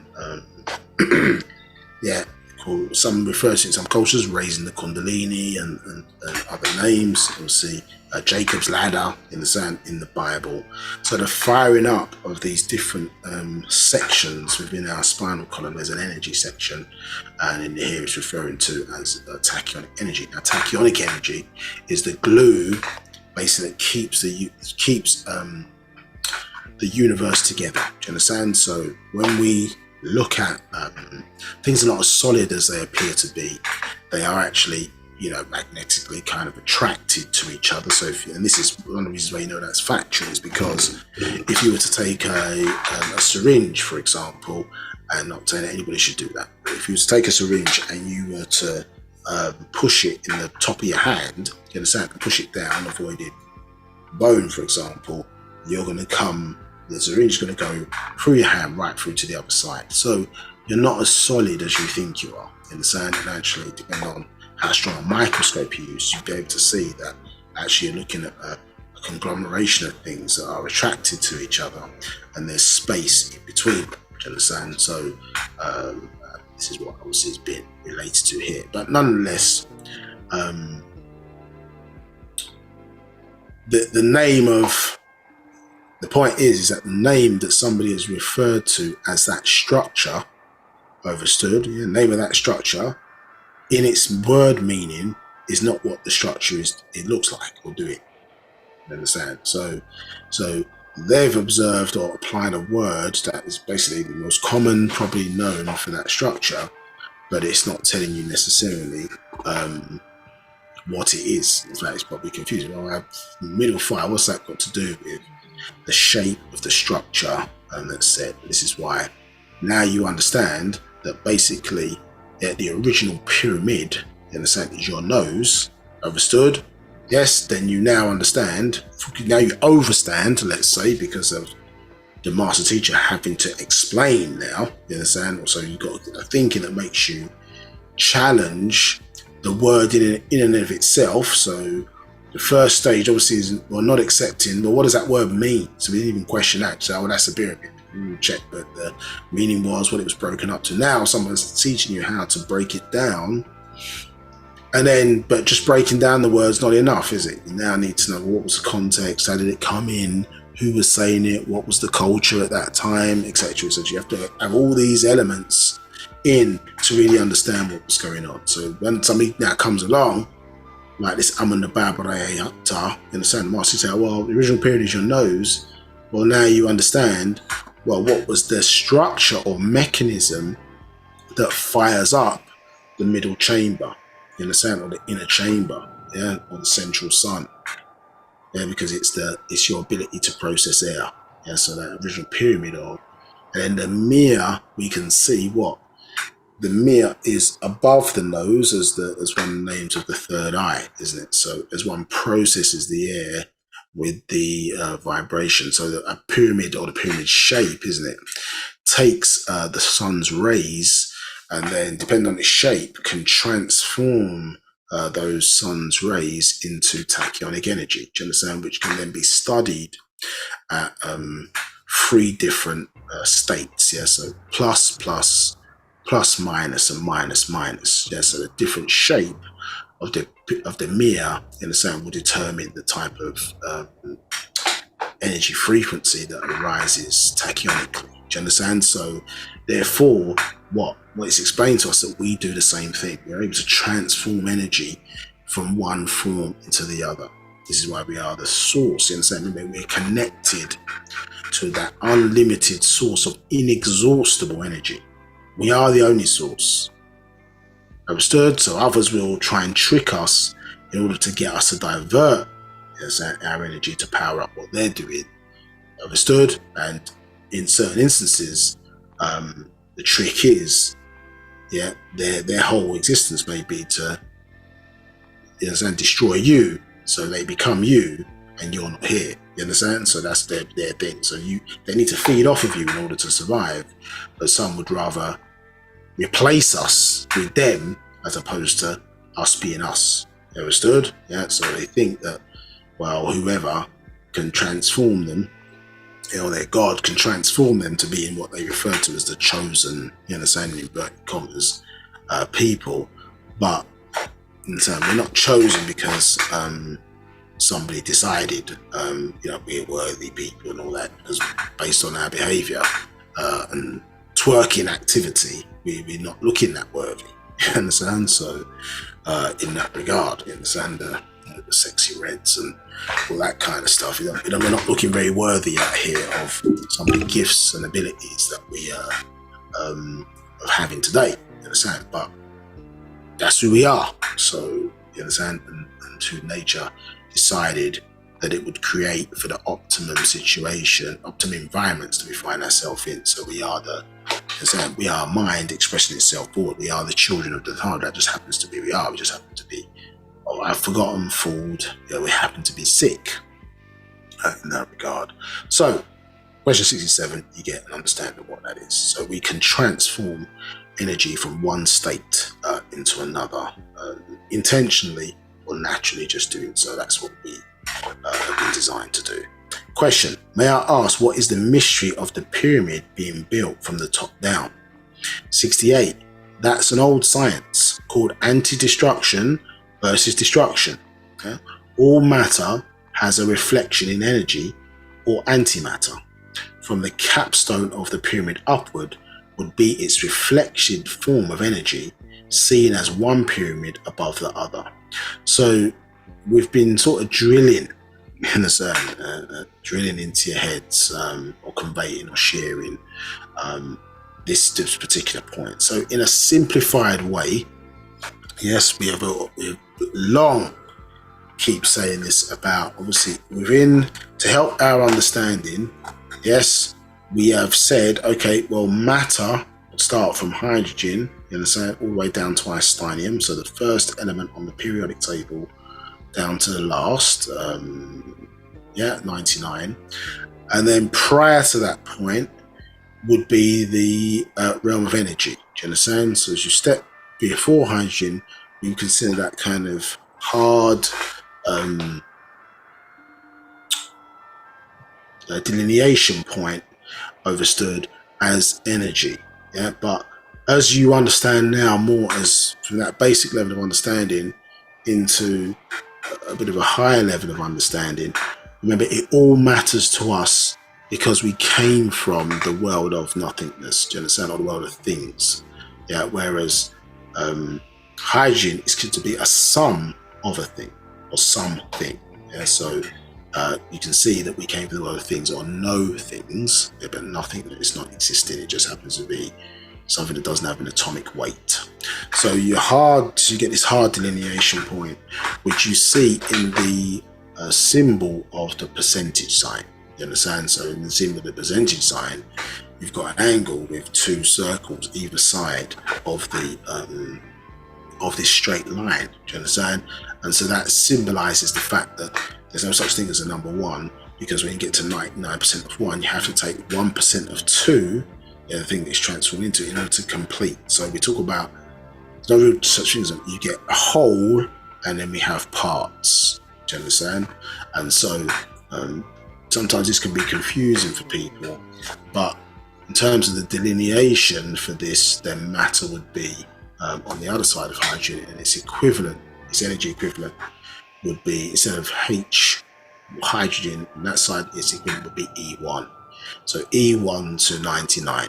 Understand? Yeah. So etheric on the etheric side. So let's work through. We should make it clearer for us. So so the mental construction produces the blueprint for the physical construction. So remember, we gave you that example before, that when the person's constructing their dream house, isn't it? Yes. By natural rules, they don't have to destroy it in order to create. The person already got, well, with a vivid imagination, has already got their dream house in their mind. You understand? Yeah, i.e. the mental plane, the fourth plane of existence, for example. But then now, in order to have to convert it into forms that, obviously, to initiate its progression from mental into physical. So you then have to now produce a blueprint. You have to put plans, obviously, on a paper in order to then, as I say, give instructions for, or convey it in a manner so it comes out of your head, but now is in a manner that others can see it, understood. And so that is also part of the process of transforming it from what one would consider to be an idea into something that we consider tangible. I'm not going to say real, but because both of them are real. But maybe something is tangible, i.e. physically touch in that regard. Yeah. So, and then, as we talked about earlier, then plane of force after the spiritual plane could represent, in this society, money. Yeah, because you need now to be able to have the means or mechanism to move certain forces around. So, either that could be. So, what does that essence look like? Could be money. Could be, hey, I'm family. Do you understand? I owe the person a favor. It could be different ways in what's going to be the motivation force to get the then physical movement from builders and then materials to build. So, how you're going to get that within the society? Mainly that's money, but it could be other means as well. So, in that regard, so that would represent plane of force, and the physical plane is where you're actually going to build this particular structure, your dream house. As I say, you then need to destroy it in order to build. But here, science of top down. Let's go through it, working through. So it says, as you build the pyramid upwards, you are and must first remove the top of another surface downwards. Thus, the science of the pyramid being built from the top to the bottom. All masters, builders understand this principle. So effectively, what it's saying is that when you effectively construct mentally, you take one, let's say you put one block here, or you're removing one block here, that's then placing, do you understand, one in the lower end. So boom, yeah, take one, boom, and you're placing one in the lower end. So as we're building mentally, we're doing the inverse of it, you understand, in the physical. Understood? So this is why it was stated, build from the top down, because you're building from the you understand? We're building from mental down into physical. So that's why I say as above, so below.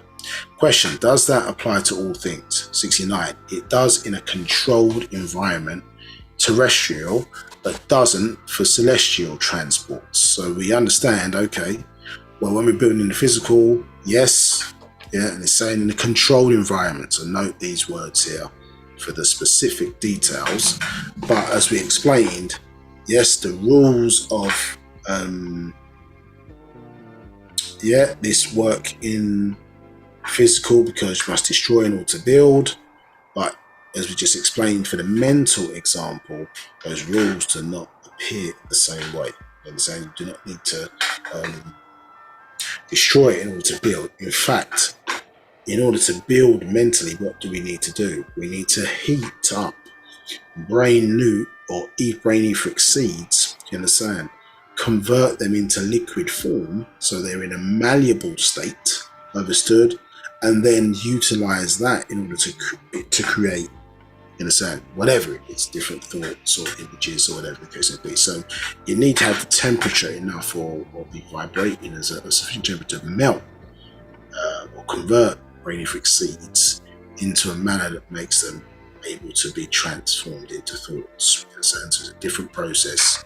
And in terms of us, what do? We instantaneously, we can think of what the dream house is without using any other source or form, but that's what's taking place when we understand what sits behind it. Do you understand? So in our case, we have the necessary temperature, ability to generate the necessary temperature to melt down those etheric seeds. You understand? The brain etheric seeds, in order to melt them down for that purpose. Do you understand? Others do not. Yeah, so you see there's a difference between reasoning, understand, which is what we do, a difference between thinking, which is what others like the Dravidian do, you understand, and then imitating, which is what, understand, the Caucasian does. So there are differences in how we process things. So in order to imitate, somebody else has to be doing what you're doing. Do you understand? So imitation doesn't necessarily mean that we process energy in the same way. You understand? So when we were talking about those different correlations, so we understand male and female, for example, but the mate, you understand, or the corresponding partner, for example, to mind is emotions. You understand? So mind has a mate. So this attracting repel still is there. Do you understand? As we was reading about earlier, how the woman shape shift to attract the mind of the male. Do you understand? But the attracting force for mind is emotions. That's why when we read several weeks back ago in the Holy Tablets in chapter 7, it was telling us that, okay, well, the individual mind or portion of the mind, of the mental that we're referring to as mind, yeah, we are projecting an aspect of ourself downwards, yeah, onto the lower plane. So because it explains how tablets will say, okay, well, you're projecting a piece of the mental downwards, and on the fourth plane of existence, you call it. There's another that you call it soul. You understand? So it's explained to us that we're projecting aspects of ourselves downwards. So therefore, there's a link between the Ba'ah, which is what that's referencing to, the Ba'ah soul, which is our second soul, and the mind. This is why, as it says, the soul can be cut off, yeah, and then restored, and cut off and then restored, because it's describing our link, I suppose, back to then original. Do you understand? We have a soul seed, obviously have a physical seed and lineage, and then you have a soul seed, you understand, obviously being transferred by way of our own etheric umbilical cord, for lack of a better word, referred to as the Ka'ah. You understand? So we have a seed in that regard, or a link between our soul and the mental, which is to say, if you're in control of your thoughts and what you're doing and your actions, or we are in control in our image after our likeness, that link is there. If we subject ourselves to the rule of others or other people or other things, so if we're addicted to drugs, for example, or making decisions in that regard, then that link is going to be cut off, because we're not the one making the decisions. You understand? We've subverted our deityness or godliness, or godship in the form of something else, and then the link therefore is cut off. You understand? We consider it fail-safe or whatever, so you can't influence higher realms or whatever, but that's what happens. So hence why it would be necessary for us to restore back who and what we are once again, and then have our soul reconnected, switch back on, or to have soul once again, as opposed to living without it. Now, Yeah, so does this question, does that apply to all things? It does in a controlled. So any questions? Questions, man? Right. There are no questions. No questions. Okay, let's crack on. So question, does that apply to all things? It does in a controlled environment, terrestrial, but doesn't for celestial transport. Yet even the sculptor, to produce his masterpiece, chips away from its natural shape and the form to fashion an image of his or her choice. Do you understand? So we understand that to be. So you sort of, if you had a block or whatever, you would, and you wanted to build it or anything, you'd have to take away, you understand, in order to produce the form, etc. that you wanted. 1 second, please.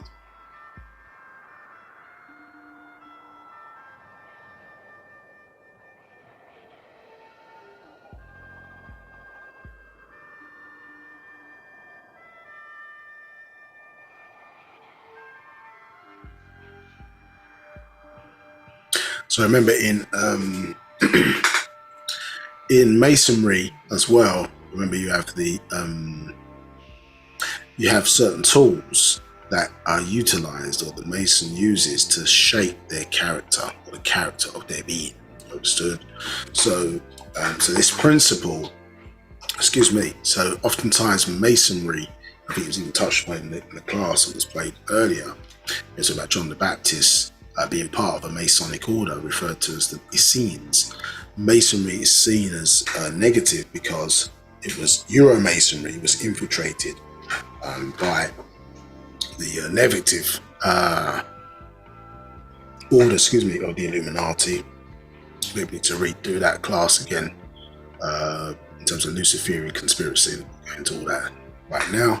But the point is that it was infiltrated because the Euro-Masons were in certain key positions within a society, government, and so on and so forth. So for certain plans to take over the world by different chapters of the Illuminati, it seemed to be the great place to infiltrate in order to accelerate their power ambitions, you understand, for their one world order, and so on and so forth. But that's got nothing to do with, you understand, what we were doing as the ancient Egyptians, as the master builders, and what our culture was, etc. So there has to be a separation, a distinction between the activities of Nine Mind, do you understand, versus the free imitators, do you understand? So, and what that, in that regards, there has to be a distinction, a separation between that. So what we originally do, our thing is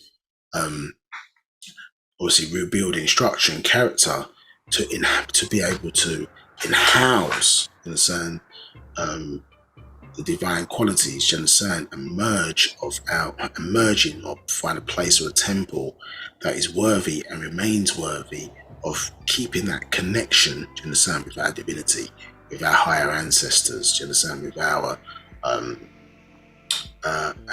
physical ancestors, do you understand, who are no longer with us but in a different form, do you understand? So that's maintaining that structure, do you understand, being worthy to maintain that structure and giving us the ability, as I say, to shape our lives, you understand, so we become a building block for a better life. We're able to work effectively with others. We have our own individual nuances, we have the way we see the world, so on and so forth.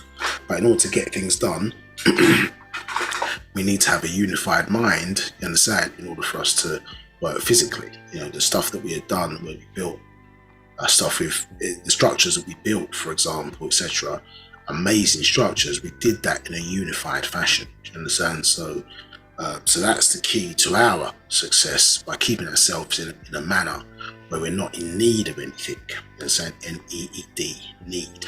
Yeah, so and you get that by directing our need energy to our own or our others or those with a similar mindset to us, because if we're in trouble or we're you understand, we're in danger of seeking out a lot of force, we can go to our own, do you understand? If our society is effective and it's functional, then, excuse me, we don't want a situation where we're having to go outside of self to others, you understand? So we maintain, so we're never in need, we're always working in a unified fashion. And so in order to shape your being, to work in that fashion. These are the qualities, obviously, of what a Masonic order does by applying certain tools to maintain your character at the right times in your life, because we go through obviously several different natural changes as a life form, starting with one of the key ones being puberty.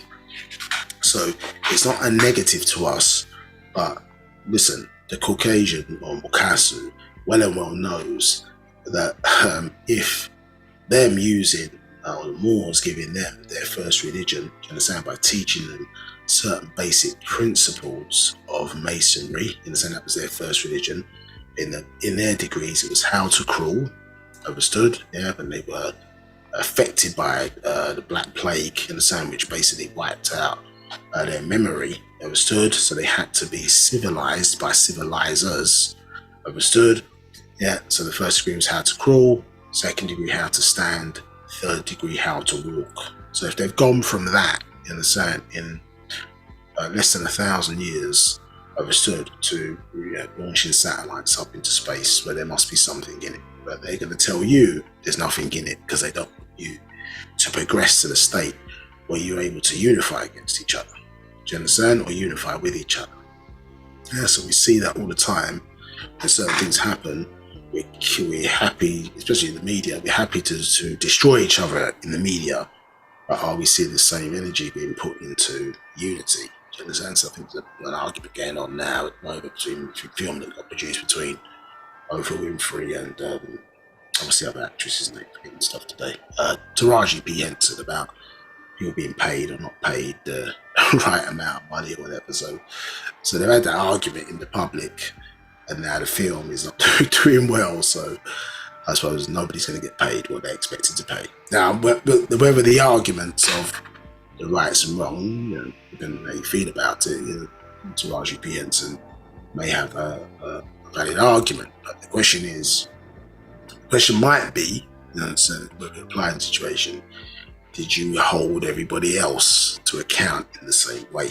You understand? So when you first got the low pay, did you hold those same, you understand? There's Black people not controlling a lot of the film industry, but did you hold everybody else to the same accountability as you're holding or trying to hold Oprah to? You're saying she's wrong to not say what she needs to say in that situation, but did she hold everybody else accountable? So it's about this consistency. Or do we only hold our own accountable because that's where the vim, you understand, or the hate or the energy is more for when a family member does something to you more than, you understand, sometimes when it's somebody you don't know. So it's the vim or the energy that we put into it more now because of it's our own. So ultimately, not to say the rights or merits of the argument, the question is when we look back and say, well, did we have the same energy for the Mukasu who had us in that pin down position, do you understand? Or some of the infrastructure that was around us, which was exploiting that position, do you understand, for however many years, whether it's the agents or, you understand, other aspects of the industry that caused me to not have the deal that I should have had, you understand? Am I looking at this person differently because they look like me, and so I'm holding them to a higher standard of accountability? Now, that may be the case, but did you have the same vim, same for everybody else who cause you to have low pay? Do you understand? So you have to be mindful of how much of it is. I'm arguing correctly for what I want, or how much of it is also part of the programming. Do you understand? Because you didn't have the same vim, or certainly it wasn't public that you had that for all the other major movies that you were in. Do you understand? Not say she has an argument. Not say that Oprah maybe shouldn't have looked out for her people a bit more. You understand? Which is what you expect, especially if you've already got it. You understand? In that regard, so you have to see. Yeah, and then you see a lot of these arguments playing out in the public for certain things. But as I say, was the energy the same? Yeah, for the Mukasu, did you have the same vim or energy? So this is what we have to also sometimes factor in. How much are we a product of our programming? You understand? So as the negative programming that it causes us to say, because remember, a like repels. Understood? A like repels. So opposites attract. A like repels. So you understand? So somebody who understands that can easily manipulate situations. Understood? Because if some people are similar, then they're going to go at each other. What overrides that, obviously, is going to be the mental, isn't it? You understand? To look at mental and heat used in the right way. You understand? Because if you think about hydrogen into transforming into 554 million tons of hydrogen, turning into 550 million tons of helium, understood? Well, both of hydrogen and helium were feminine in origin, you understand? So they were alike, you understand? And so therefore the energy would repel, you understand? So how was it able then to bring them to a point where they were to merge together? Well, that took a tremendous amount of heat, to bring them together, a tremendous amount of heat. So our brain, understood, in taking these brainific seeds, for example, we have the right amount of the ability to generate the right amount of heat to melt it down into a form where things can be merged together. So in a similar way, with the thing when we're dealing with things which are alike, we have to take it back to a form, in a sense, or a state where it can be malleable or manipulated. Do you understand? If you think about fractions, for example, I'm not particularly a mathematician, but if you think about fractions, what do you have to do? In order to add two different types of fractions together, what do you have to do? You have to basically work out what the common denominator is. Do you understand? So if I'm taking a risk here doing maths on this platform live, but I don't know, if you wanted to add in, let's say you wanted to add in 1/2 and 1/4 together, you have to find, isn't it, the common denominator. Do you understand? So in that instance, for example, which is the number on the bottom. So if you basically wanted to add the common denominator, you have to basically the common denominator or the most efficient common denominator for 1/2 and 1/4 would be 4, wouldn't you understand? So in that instance, a half, goes, or the 2 goes into 4 2 times, and the 4 goes into 4 once. Understand? So the common denominator is 4. So when you bring it, so you have to convert then the half into what? Into or times the top number, then by how many times it divides into the common denominator. So in this instance, 2 divides into the 4 twice. So you'd say, okay, half is equivalent to 2 quarters, and then in the instance 1/4 divides into 4 once, so it's 1/4. So in order to find out, to add a quarter and a half together, you understand, you have to then convert the half into the lowest common denominator. So in order to make them merge, we now have 2 quarters added to 1/4, which then gives us 3 quarters. Do you understand? So in that instance, we have to find the way, or step back here, to find the common denominator, or in this instance, the state which now things can be merged together.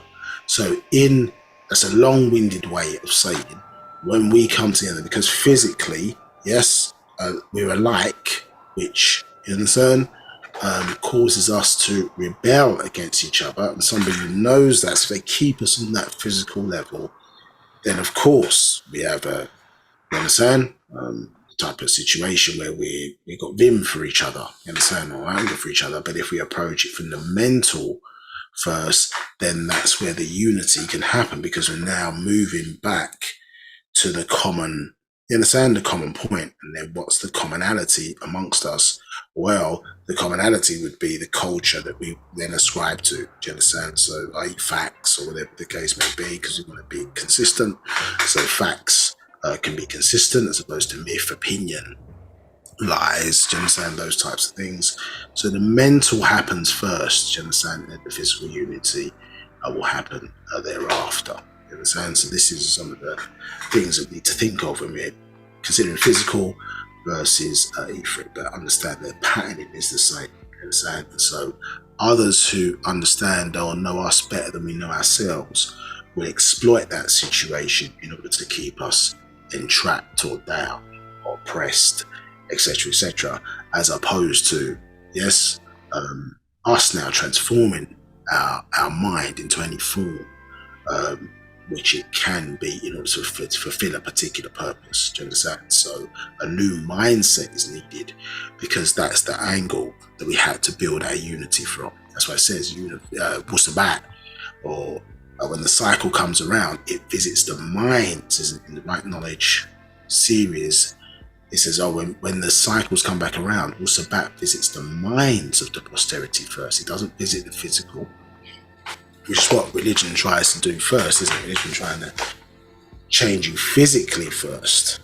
Get you to don't drink anymore, don't do this, don't do that. You understand? To get just focus on the physical change, where in actuality, Wu-Sabat said, no, change the mindset first. This is the thing that must be corrected first, and then the physical unity that can be followed thereafter. So you have to address the mind first, then obviously physical change amongst each other can happen. Now, let's get back to it. So, question, what do you mean by anti-destruction? 70, for every action, there is an equal and opposite reaction.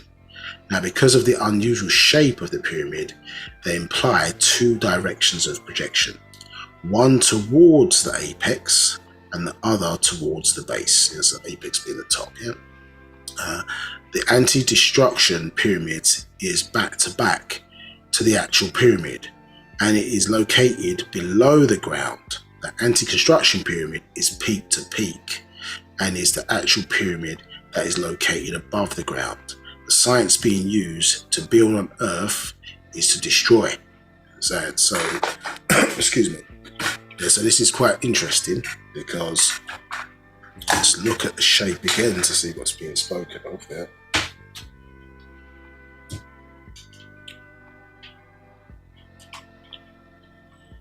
So, excuse me. Yeah, so so what it's explaining there, so we've got apex to apex. So what it's explaining here is that, listen, if you go from, when you look, so as above, so below, so we've got this apex to apex, which is top to top. So this is the anti-construction, do you understand? And the anti-destruction is going to be now from base to base, do you understand? And actuality, when we look at, what do we see? We see our, broadly, we see our double hit. If we were to draw another pyramid here below, what would we see? We would see the sort of double helix, wouldn't we, of DNA shape.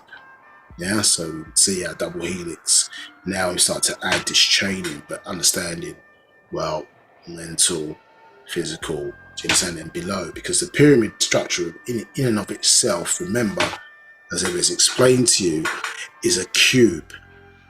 Yeah, so in the physical, that structure is a cube. Yeah, so as above, so below, we can see there construction versus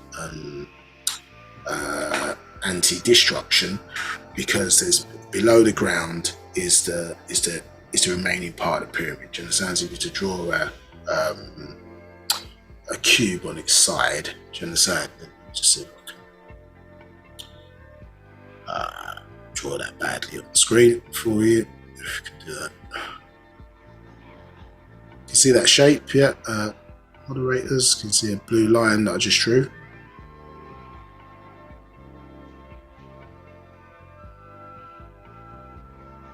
Hello, moderators, are we there?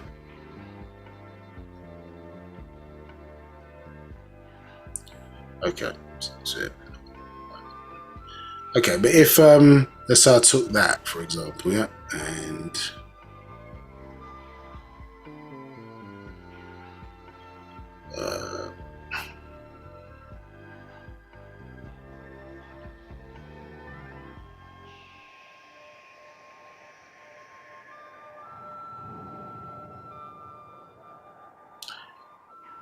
Yeah, so take the pyramid, you understand, and I'll make it broader, which I probably similar. We'll take that, yep. Now, if I then join up these,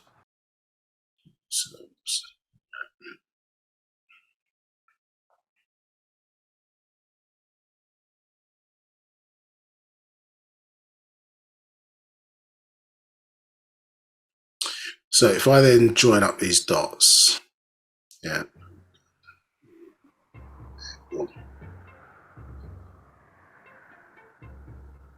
Yeah, it's a horrible way of trying to draw a thing. Basically, you see, and then to draw, if you do the same thing underneath,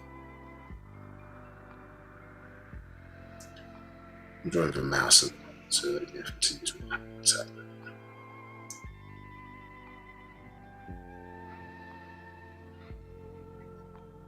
You see, so what you're seeing is a cube, and if we draw a little line, so we're going across, yeah, you're going to see basically certain bits above, and then this other bit is below. In fact, yeah, so you've got some of your pyramid above, so you got half of it, which is a square, do you understand, above, and then the other bit, which is below. So in the so basically the true shape of that pyramid, do you understand, is that we've got half and half above. So this was saying, so in the apex, this is obviously the mental. Then when we get into the physical, which is the image of the physical, we then got another section which is below the ground, obviously, in that regard, which is the same. It's the same principle as above, so below. But then even in the physical, you understand, it is still above, so below. So the idea of the pyramid is really a square. Do you understand? With the corner, as I say, pyramid on its side, I should say, with the corner submerged below the ground, so that you're still reflecting this same principle. Remember, everything we did was in the image and after the likeness of our ancestors. Do you understand? So retaining that connection is what's really key, yeah, to our success. Yeah, because our ancestors are obviously denoting the highest form of technology, you understand? And so us staying in tune, us staying in sync, yeah, with them at times, even though they're not always there physically, do you understand, is the key to us maintaining our success, you understand, and our purpose and role, so on and so forth. The moment we're out of sync or out of kilter with that, then this leads us, as I say, subject to be dominated by other types of forces, do you understand? So that's yeah, for drawing way of showing what we explained. But if you get any questions, then please shout.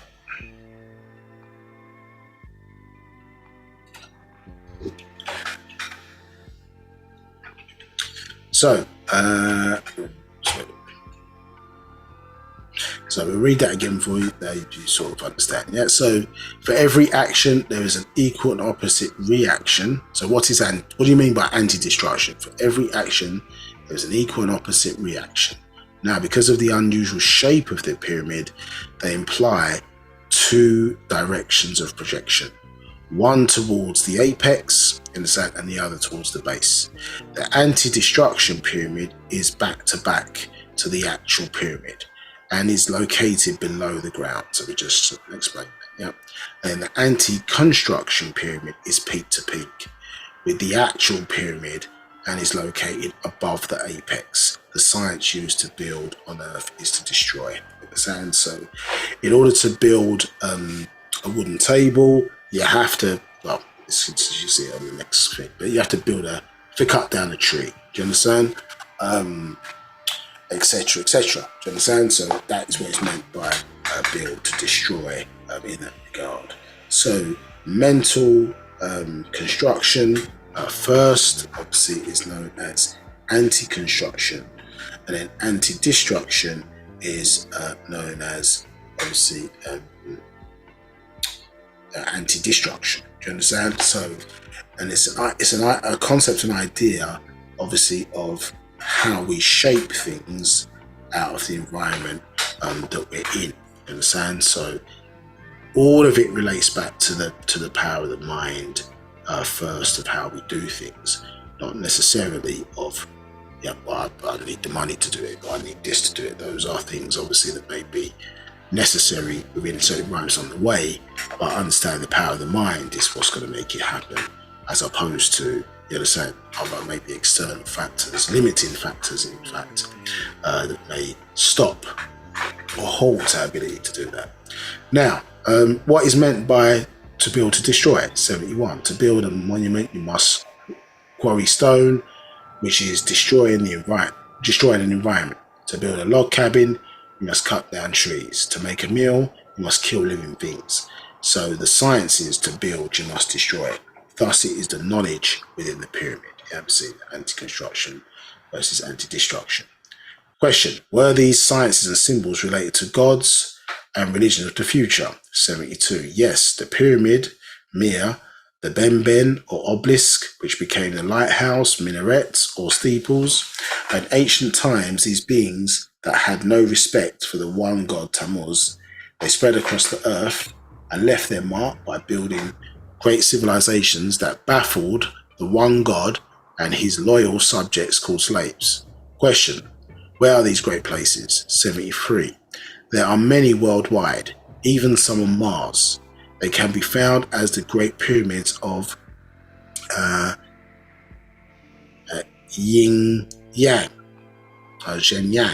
China, and their great buildings, and the walls of China, and the Wall of China, the pyramids of Sudan and Egypt, the pyramids of South America, the pyramids of North America, the water pyramids of Okinawa, Japan, and the small island of Yaanuwn, the standing stones of Karnak in France, the temples of Tarzian on the Mediterranean island of Malta, the original Nabab Stonehenge of Egypt, the circle of Stonehenge in the Salisbury Plain in southern England, the Nazca Lines near the Pacific coast of southern Peru, the Great Serpent Mound of Ohio, the Mount Lee tombs in Shenxi province of China, the royal tomb of Nimrud, Dag on the border of modern Turkey and Syria, the Temple of Ishtar in Iraq, where thousands of cuneiform tablets that predates the Bible and Quran are being found, the rose city of Petra, the mound city of Cahokia in northwest of St. Louis, Missouri, the temples of Angkor Wat deep in the jungles of Cambodia, the towns of Chao Canyon in New Mexico, the statues of Easter Island in the Pacific Ocean, far off the coast of Chile, celestial spheres, etc. So we can see that remember that we talked about earlier about in the miracle versus magic, that different places around the world, intelligence and design, etc., or superior feats of engineering are being done by people who didn't have a Bible necessarily or a Quran, you understand, as their source of knowledge or origin of their knowledge. You understand? They are different deities, different, you understand, source of knowledge, information.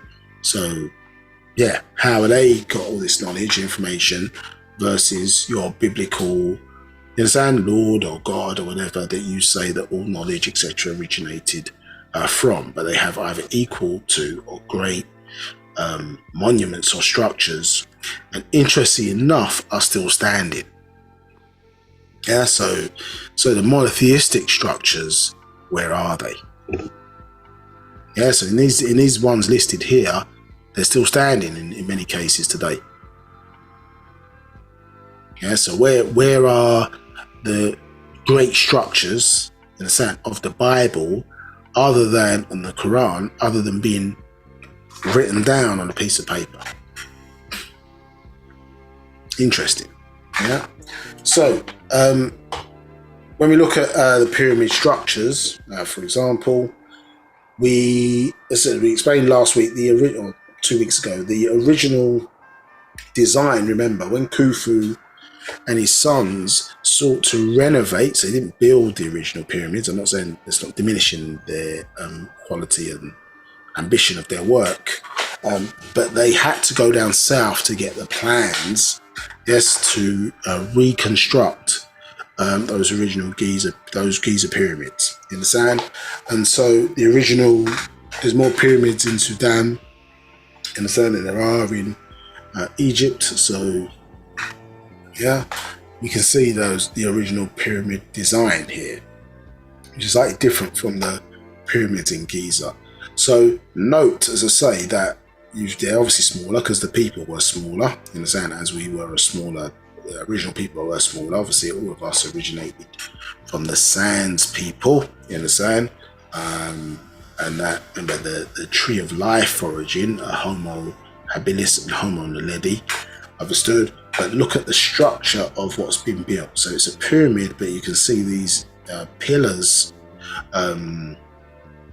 as an entry point. 2 pillars as an entry point, a single hole here, connected, you understand, to this, pyramid type structure, or, bend stone type structure. You understand? So use your imagination, people, yeah, and see what you're seeing here in terms of shape, because some certain times now, as I'm described as more, well, they use the term modern today. So as a culture is more evolved and a more modern version of what we see in Egypt, we see in our culture that these pillars are on separate structures. You understand, as the entrance point to a temple, like Temple of Rashta or Isis, for example. Yes. So that would be a structure in and of itself, yeah, with this entrance point here in this type of, or the front of it would look like, or the entrance, yeah, it would look like this type of structure. Understood? But they don't necessarily have a pyramid necessarily sitting as its connecting element to that structure. Understood? So we've seen pyramids on their own, haven't we? Yeah, and then we've seen this structure in a separate temple on its own. Yeah, but when we look at it in pre-dynastic, you understand, before those times, what do we see? We see them actually connected together and connected by a chamber, which is it's an interesting observation for you to think about. So we can see here, that same pyramid shape that we were looking at, that we showed you before when we were showing the Enneads. Yeah, this type of build and construction. You can see obviously the level of technology here is so superior. They're able obviously to cut stones without necessarily using mortar. They're sort of perfectly weighted together. Do you understand? And as I say, we're able to kind of keep them in their shape, etc., without necessarily placing mortar between the bricks. Whereas you look at the pyramids in Mexico, for example, the stones with different shapes, and they're held together by mortar, whereas these are sort of perfectly kind of cut and held together by gravitation forces. Now, we can see here when we look at that, we look at this pyramid here on the back of the dollar bill, it is the pre-dynastic pyramid shape that we're looking at. You understand? So these, you look at it, see the correlation, you can see the type of pyramid shape here that we're looking at. Do you understand? With this kind of flat top, because the capstone on to see a certain pyramid was obviously the eye, which obviously is non-physical, do you understand? But it's obviously the spiritual eye, like the third eye, do you understand? So i.e. is kind of bridge between the physical, obviously, and the spiritual world in that regard. So we see here that the completion of the pyramid obviously is the eye, and obviously it's got negative press because certain people have taken our symbols in this case and reused them, understood, not said what the origin was, but not understanding, obviously these people are trying to tie into the power. They're trying to plug in to the source of where the energy really is, but repurpose it or redirect it. And so you understand, have their own, I suppose, equivalents in that regard. Now, to us, as I say, the eye has got negative press, particularly because in, I suppose, monotheistic religions, they can see this as an evil symbol. But to us, remember, the eye is the sun, you understand, moon, and the moon has no light of its own. It gets its light from the sun. So the eye is dealing with the sun to us. But if you don't like the sun, then of course that symbol will be negative to you. But we also have, as you see there in our anti-construction versus anti-destruction, where we're showing the correlation between the mental and the physical. You have some people that will copy our signs, understood, and seek to redirect the energy into their own way of interpreting, or their own version of interpreting where the real science came from. And so, you understand, I suppose they say, make evil fair seeming, you understand, or you understand, or use our symbols in a way that we would then not want to align with them, we would not want to plug in, we would not want to utilize them, because in our mind, do you understand, the help has been disguised as non-help, or the help has been disguised as the enemy. Do you understand? So you can see there's almost like a veil across the minds of the Nagaru, understood, yeah, which causes them to think that, you understand, we're thinking like somebody else, or somebody else is perceiving those symbols negatively, when in actuality I should be perceiving it positively. Yeah, so I'm withdrawing from the very help that's there to solve the problem that I'm facing, because I'm thinking in somebody else's mindset. Understood? And this is the Wicca religion, isn't it? This is the Wicca game. Yeah, this is the Wicca abilities and talent. Yeah, to spin the story in a way where, say, evil is seen fair seeming, but not evil fair seeming means that, yes, of course, evil things or negative things or anti-nature things go against, or things they're doing go against nature, but it's also in this context of the solution or the help to us. Yeah, it's like somebody painting a no entry sign on a certain activity or a certain subject, yeah, so that you won't look into it. Do you understand? Because your belief system has been fooled into thinking, well, that's automatically evil, that's the devil's work, or that's this or that, etc. You understand? And so that mindset of not digging beneath the surface of the thing then will keep us stuck in a certain level of development. Do you understand? So we're expanding our knowledge in the wrong areas. Do you understand? So we're sort of becoming, well, biblical experts, but you see what I'm saying? So people are biblical experts from English. Gentleman's run away. Oh, she's coming here? Yeah. Sorry, mute your phone in the background, please.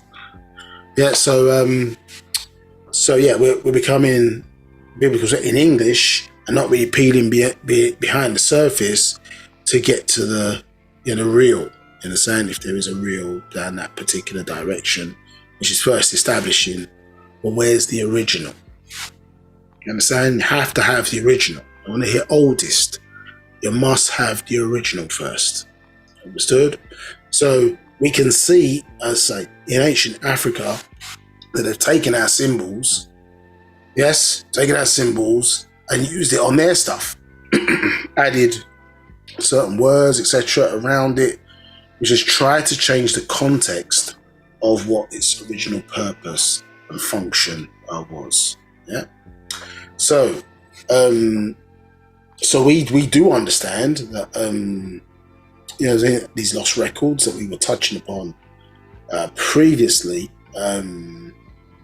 and this is about basically our ability to monitor the stars, because the real the real clock for us, which is one of them, remember, it's a clock of space, matter, and time. So the SMAT circle that we touched upon last time, which is the clock that has 9 at the top where the 12 would be, 6 where the kind of quarter bit would be, excuse me, so 3, and the 9 on the other side, isn't it? Yeah. And then where the 6 would be on a normal clock, you would see a 3 there. So it's describing how growth works within a universe, and so to navigate through those cycles of 9, 6, 3, back up to 6 again, and back up to 9, takes a 72 million year period. Understood? But here, obviously, so we're tracking. So 1 clock is tracking growth within existence, do you understand, of a universe. But then in relation to us here on the planet Earth, obviously on the next or a few planes down, you understand, we're doing obviously a similar thing. So we're tracking on our Dindora star map, not an astrological star map, an astronomical star map. So we're looking at celestial bodies in relation to the planet Earth and the type of energies that we're going to be receiving by way of intensity when the axis of our planet is pointing or moving through or aligned with a certain constellation. Do you understand? Because it changes the nature of the energy on the planet. We have a different mood of vibration when we're getting more sun, called summer. We have a different mood of vibration when we're getting appear to get less sun, winter. Do you understand? And then spring and autumn, also a different mood of vibrational energy. Do you understand? So in tracking this in a greater and celestial way, and we had technology back then as well, which mean that certain assets within that we built could be powered by more than just our own sun. You understand? We could power it using celestial energy from other suns that's being received. You understand? And different types, so on and so forth, and their particular location and where they were on the planet Earth. Now, in order to know that those positions of those planetary bodies are not absolute, and so this is showing us that basically the axis of the planet in relation to various different star constellations, obviously we're monitoring 12 in particular, and because they have a positive or negative side, would make them 24 in the same. So, but the axis of the planet moves through these different constellations, you understand, every 2,000 or so odd years, understood, and it moves 1 degree every 72 years, which is why when you count number of bricks, for example, in the pyramid shape, it amounts to 72. So these lost records of time, we understood, and others who want to control others also understood, yeah, in that regard. So we've got 10 past 4. Okay, so in this part of Iraq called the Beauty of Religion, so this is an upper's view of Tamaray and this structure that was reconstructed for this day and time. So you got the Black Pyramid of Mir with effectively a maze, you understand, around it, understood, yeah, symbolizing, because effectively, remember, we are cleaning ourselves. Part of our ascension journey or transformation journey is to clean ourselves inside out and outside in. Yeah, so this ritual referred to as Par Magaraj, yeah, was the journey within. So it was utilizing, remember this pyramid that we touched on earlier, and the fact that a pyramid was tied into the message related it to tachyonic energy, understood? And so human beings' own vibration tends to be very negative, you understand? So you tend to be, I can't do this, I can't do that, etc. Not understanding that language is symbolic of an inner type of vibration, do you understand? Which can be altered ritualistically, you understand, by using the shape of the pyramid, because let's say, what does it do? It transforms solar energy into tachyonic energy. So by surrounding it with water, excuse me, and various different pyramid shapes, which was proven in the book when they took a photo of it, So people would sometimes ridicule and reimagine to shape. So, well, that's not real. That's not the real pyramids. You understand? So they look at that and say, well, that's not the real pyramids. But what makes it real? Yeah, what makes it real? You understand? So, because if you think about the risky Ians, wherever risky Ians are, makes it risk. Yeah. So if the descendants and the children of the ancient Egyptians are building pyramids, you understand, in the image and after the likeness how their ancestors did it, then that makes it real. You understand? Because they wanted to work, because they play this game of, as I say, authority, authentic, and then spread that to the various different institutions that they want to authorize. So if certain knowledge or information comes from a certain institution, then they're going to say, oh, well, that's authentic, that's real. Do you understand?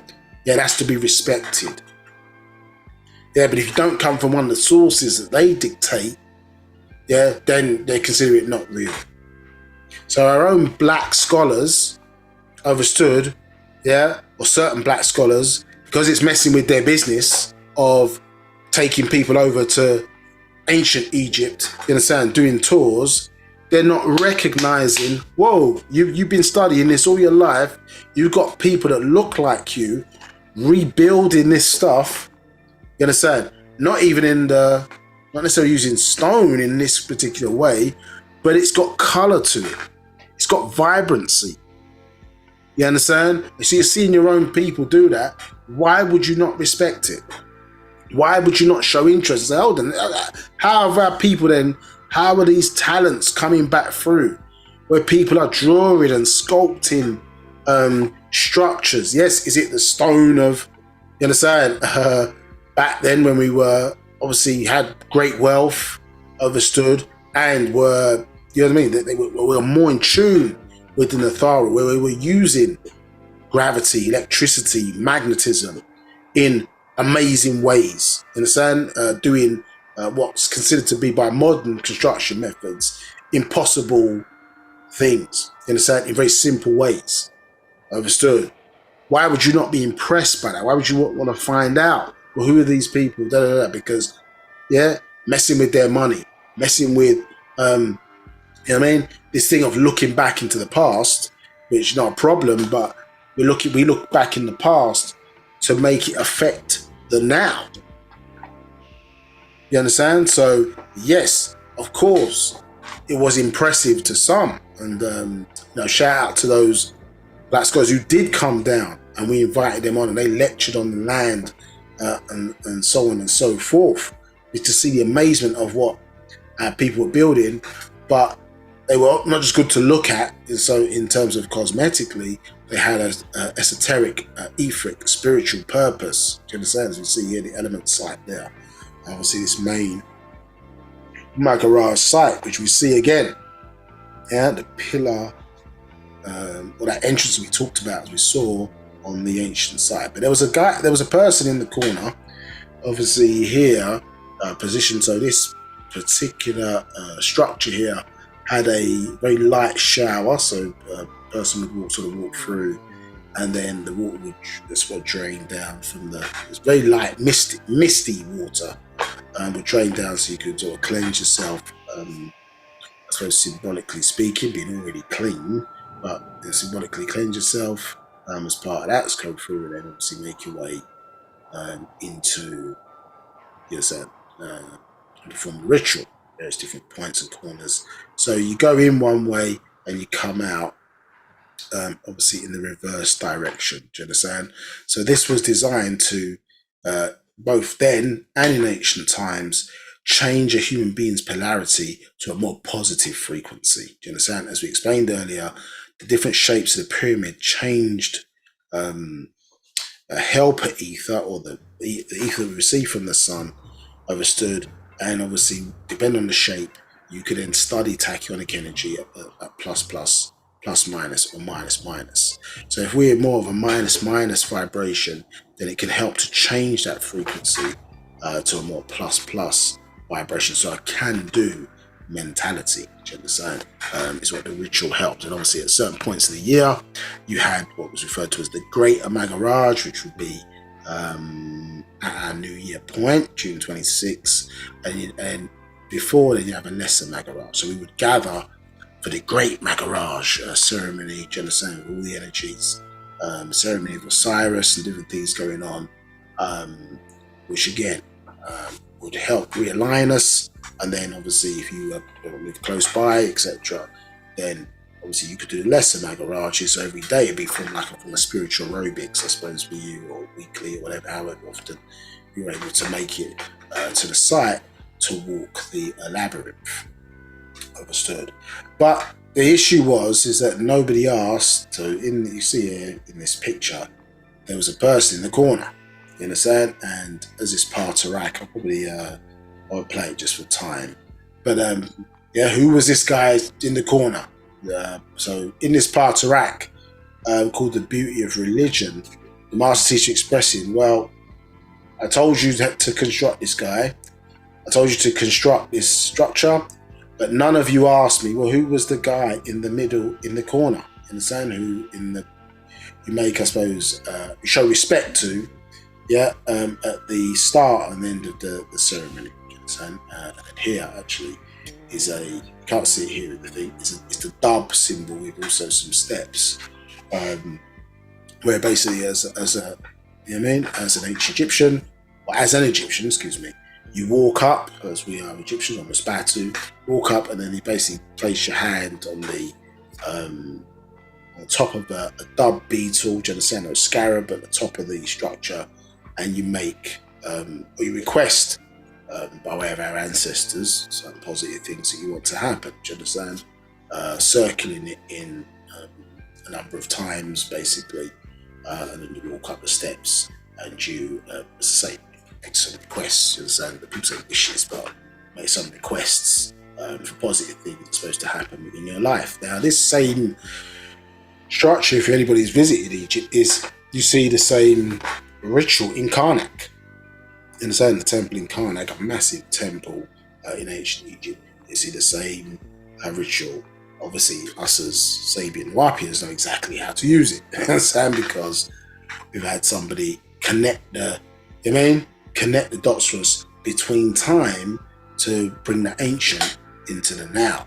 Understood? But people visiting that, who are the Egyptians, who can claim to be the Egyptians, who go, why, don't know how to use this structure and monument. So you're the Egyptians, right? And you jump up and down when they show black people as Egyptians. Yeah, certain Egyptians, not all, are jumping up and down when they show black people as the ancient Egyptians. They're jumping up and down, screaming, that their culture is being usurped. But you're not those people. How come you don't know how to do the ritual in Karnak around a sacred dub beetle? But some people who live thousands of miles away, you understand? Some never been to Africa. Know the rituals better than you know. Know the hows and the whys, you understand, better than you know. You understand? You're not those people. You're Muslims. You understand? You're Arab mix. Yeah, so what makes it real is because we're real. Yeah, what makes a language real? Is it the real language? What makes it real is when you make it real, when you start speaking it, when people understand you, when you start expressing emotions, when you start telling jokes in the language. You know what I mean? Start expressing joy, sadness, fear, alignment. That's what makes it real to us. You can't keep waiting for some stamp from somebody to authorize what we're doing. No. But the most important thing is it came from our own. Whether it's factual or not, you have to put that to the test. In all of its ways. One, knowledge. One, application, wisdom. Understand? And then three, into an understanding. So then it become part of our being. And then we can analyze its effect, its purpose, by putting it into practice.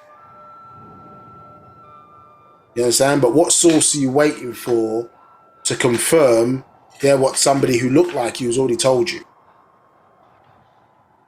You understand? Yeah, maybe you may see it as flattering. I mean, maybe see it as flattering if somebody puts it in a documentary and confirms what we know. We should see it as flattering, but that's not the thing that makes it real or should make it real to us, or certainly not the point of confirmation if we're being who we are.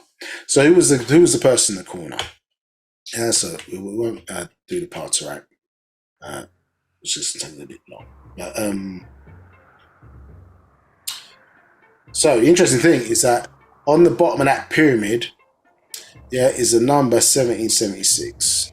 In Roman numerals. So M is 1,000, D is 500, C represents 100, L is 50. You understand? And then X is 10. X is 10.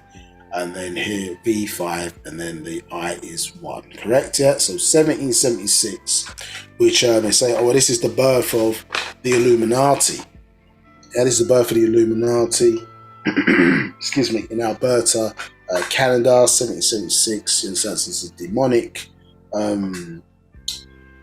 symbol in this regard. But as the great Nabab you understand? Jedi points out, you understand? Dr. Malachi KZ York, he's known physically, points out, well, it doesn't say BC or AD on the symbol.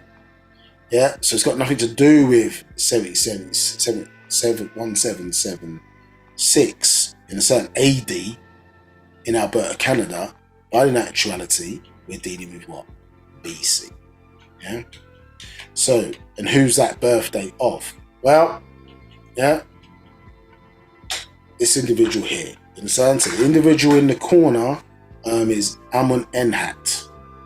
Or Amun Enhat. You understand? Got some Amun-Enhats reimagined today in this day and time. Shout out to Amun-Enhat. But Amun-Enhat passed the land. You understand? So born 1818 BC to what? 1776 BC. You understand? Also known as Nima Ataraye or Nemma Araye or Amun-Nemnes the third. You understand? But obviously Amun in proper tones. Amun-Enhat Parthalan. So Parthalan meaning the third in the Sabat language. So this is who was in the corner. Understood? So as I said, when we break down, we see that original pyramid. We see M, D. Just broke down there. Yep. So 1776. Yeah. So 1776 BC is our ancestors' birthday. So again, this tying into the vine, tying into the energy source, where the real source of energy is. They're giving themselves validity. I keep saying it all the time. Maybe we'll stick in people's minds here. That's their whole nature of who they are. Yeah, they take stuff and then they utilize this strategy, the Wicca strategy, of tying real things into fake mythology, isn't it? So when they get their movies,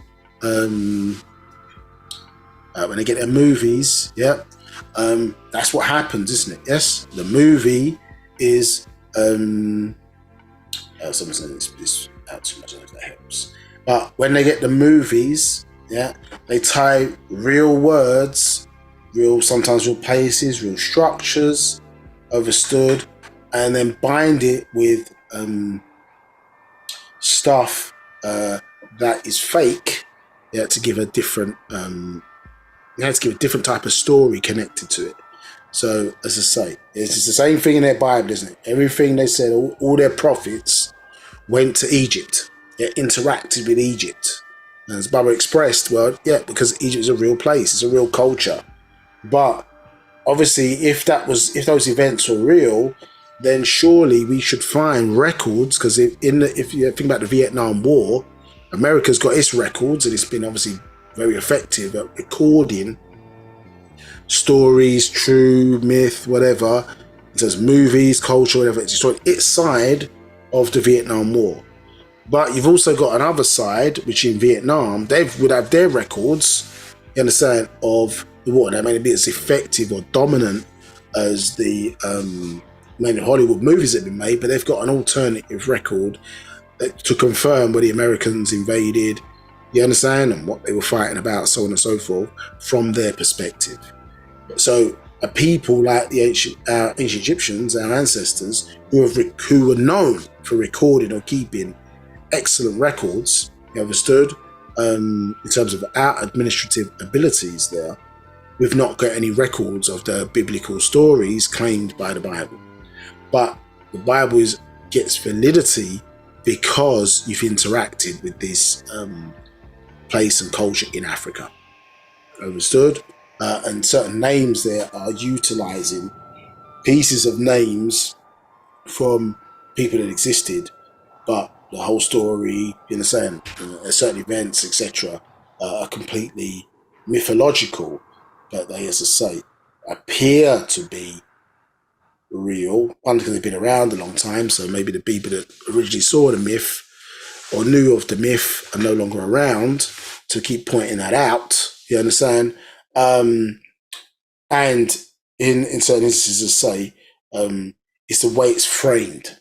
Yeah, so if you're able to frame something a certain way or how it's delivered can give it, the ability that it looks more real than it should be. Do you understand? So, yeah, so it's not a negative symbol to us. They've just taken the birth date of one of your great ancestors, you understand, who built the structure that we see there, the pyramid with the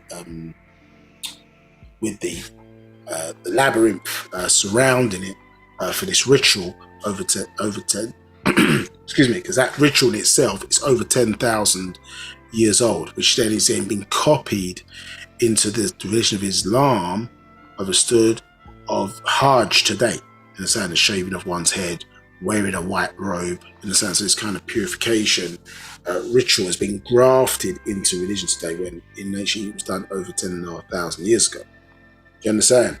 In this regard. So Amenhotep built or established his site, a pyramid with this structure, which is known, as I say, the ritual is known as the Magaraj today, the journey within. So repurposing these symbols is obviously what's been problematic for us as we see them.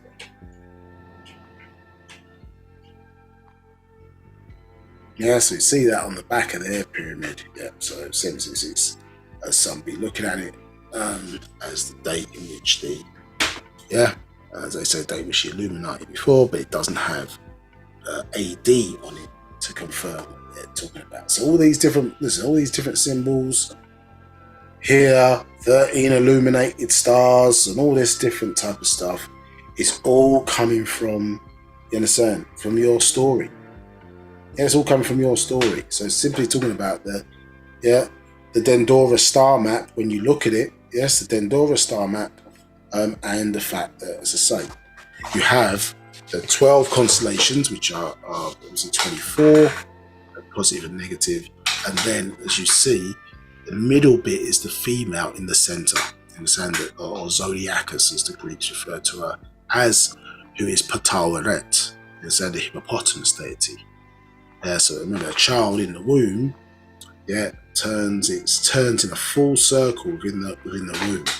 Yeah, so its head is aligning with these different 12 celestial houses. So you can see here 13 stars, you understand, in the 12 tribes of Israel plus the female tribe, you understand, 12 tribes of Israel, Jesus' 12 disciples, you understand, it's 12 disciples plus Jesus makes it 13. Do you understand? So tying back again into those 7 periods of 7,000 years, 4 plus 9, you understand, equals 13. So all of this stuff is tying back into the original understanding. As you see there again, 13 layers of the bricks. In the sense, 72 bricks, because every 72 years the axis moves 1 degree. So this is why we get a shift in alignment with different constellations. And so the doctrine on the planet, interesting enough, changes. In the sense, this is obviously recorded, so obviously moving from which they refer to as the Piscean era, the age of the physical rituals, which the class was being played earlier showed that, didn't it, in symbolic terms. John the Baptist used to baptize individuals with water, or the water baptism was aligned with the Piscean era. You understand? Yeah, so because it was physical rituals, whereas when symbolically there Jesus came along, that was symbolizing a shift from the physical ritual of Piscean era into the age of ether, which was the age of Aquarius, which in ancient Egypt we refer to as the age of Ptah. Understand? Yeah, because they were no longer to be baptized by water, but now baptized with what? Fire. Yeah, or inspiration. Understood? Yeah, and then they have their story of the day of Pentecost, so on and so forth. You understand? So the rituals or the emphasis has changed. We are in that era of now, isn't it? The physical from the era of ether, where now it's all about wireless. Yeah, wireless technologies now, isn't it? Yeah, from the physical connections, now everything's wireless now. Yeah, so still we understand it to still be a form of physical. Yeah, but yeah, the ether is the air, because it. Excuse me. The age of Aquarius is the air in scientist's mind. Yeah, and with ether. So there was a shift in ritual. So this is being driven by the concentration of energies being hit from a certain constellation on the planet Earth, which changes the nature. You know how you see seasons, it changes the nature and behaviors of people on the planet Earth. So we tracked that, yeah, through that Dendora star map and recorded it accordingly, and prepared for it accordingly, until that knowledge obviously was lost. And as I say, by way of a big physical semi-extinction level event incident, in so which knocked the planet off of its axis around about 12,000 BC, then obviously because the planet got misaligned, yeah, where we had certain monuments and structures which worked off of cosmic energy before, a new map had to be created. But obviously our monuments were still in the same locations, you understand? So they were no longer in the optimum location because of this weapon that was fired obviously at the planet, which threw its axis off, do you understand? And many people got killed, you understand? Many explosions took place, etc. At that particular point. So things had to be restored. This is why a lot of our monuments and structures that we built no longer work, because the planetary alignment now is obviously has changed. I won't say it's off, but it's changed as a result of a war that took place in that regard. Can I just jump in there before you move on? If you could go back to the illustration, the last illustration. Somebody posted that they wanted to have a good look at it, but it was zoomed in too much for the screen. So I don't think they could see the right. I think I saw that note. So I think it was to do with the last slide, which I did zoom out slightly. To this one, so I did zoom out slightly so they could see. The one before, no, go back to the one where the dollar was on there. That's the one. So which one? The one before this? The one with the dollar. With the dollar. Yeah, that's the one.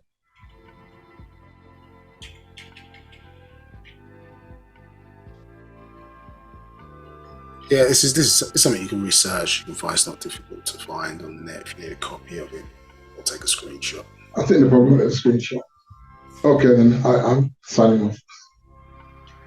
Okay, so yeah, I won't do loads of this in great detail, but this is what we'll be talking about. Obviously, precession change, which is what is being expressed on the back of that dollar bill. So again, you can see it's all a lot of cosmology, yeah, which has been changed, and astronomy, which has been changed into the mythological version, which is astrology.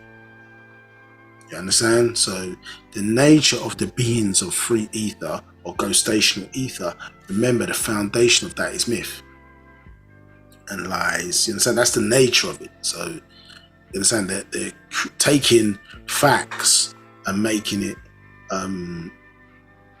mythological, you understand, because either of a lack of want to respect the source from where it came from and establish their own thing, or from ignorance and lack of understanding, which we're seeing, isn't it, the kind of verses of that in this day and time.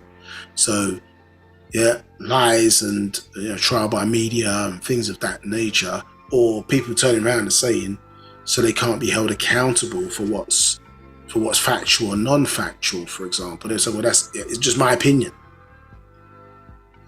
You understand? Or facts based on opinions.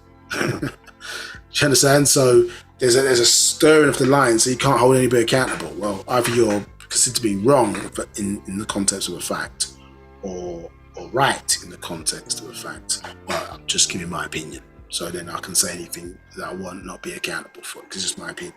Well, some things are not opinions, so that's not our way. Is the point I'm making. That's the way of others. So trial by media, all these different types of things, gossip and slander. These empower energies, obviously, of those who are at the forefront of this cycle. As their energy or of that cycle is now starting to diminish, then is that facts, truth, etc. should be coming to the fore in this regard. And obviously, we've seen that and the uncovering of things, obviously, particularly by way of Wu-Sabat. Now, obviously, all these things that we spoke about for many years, and the Master Teacher taught for many years, and now appearing in documentaries, History Channel, Discovery Channel, and so on and so forth. But as usual, the credit is not being given to the right people, or those who sort of restored back or brought true understanding to what was being watched. So procession change obviously is a phenomena that's created, which is talking about what was recorded here, i.e. the axis of the planet, and the fact that, say, it aligns with various celestial houses every 2,100 years. So we can see here exactly 2160, as we can see there, and this is always talking about this axis is moving 1 degree every 72 years. So 26,000 rounded is the cycle that you see there, and obviously this is showing you the different, or symbolically, the different constellations where a concentration of energy from those suns is peaking or hitting the planet. So this is a diagram, an animation, of the same sort of phenomena, I think, if I remember correctly. So this is old school stuff, processing change and stuff like that is sort of Wu-Sabat 101, do you understand? So it's those things that we should know, so as it says, to know true time, for example, we need to look upwards, we need to look at the stars, do you understand? So this is why it's kind of crucial for us to understand, not super clear, but so you see what's going on. So it's alignment on the celestial star map. So we obviously have a global map that deals with this planet, then you have a celestial map that looks at the alignment of these different constellations as we travel, or the axis points through. And so many things celestial in origin, as you can see, in that regard.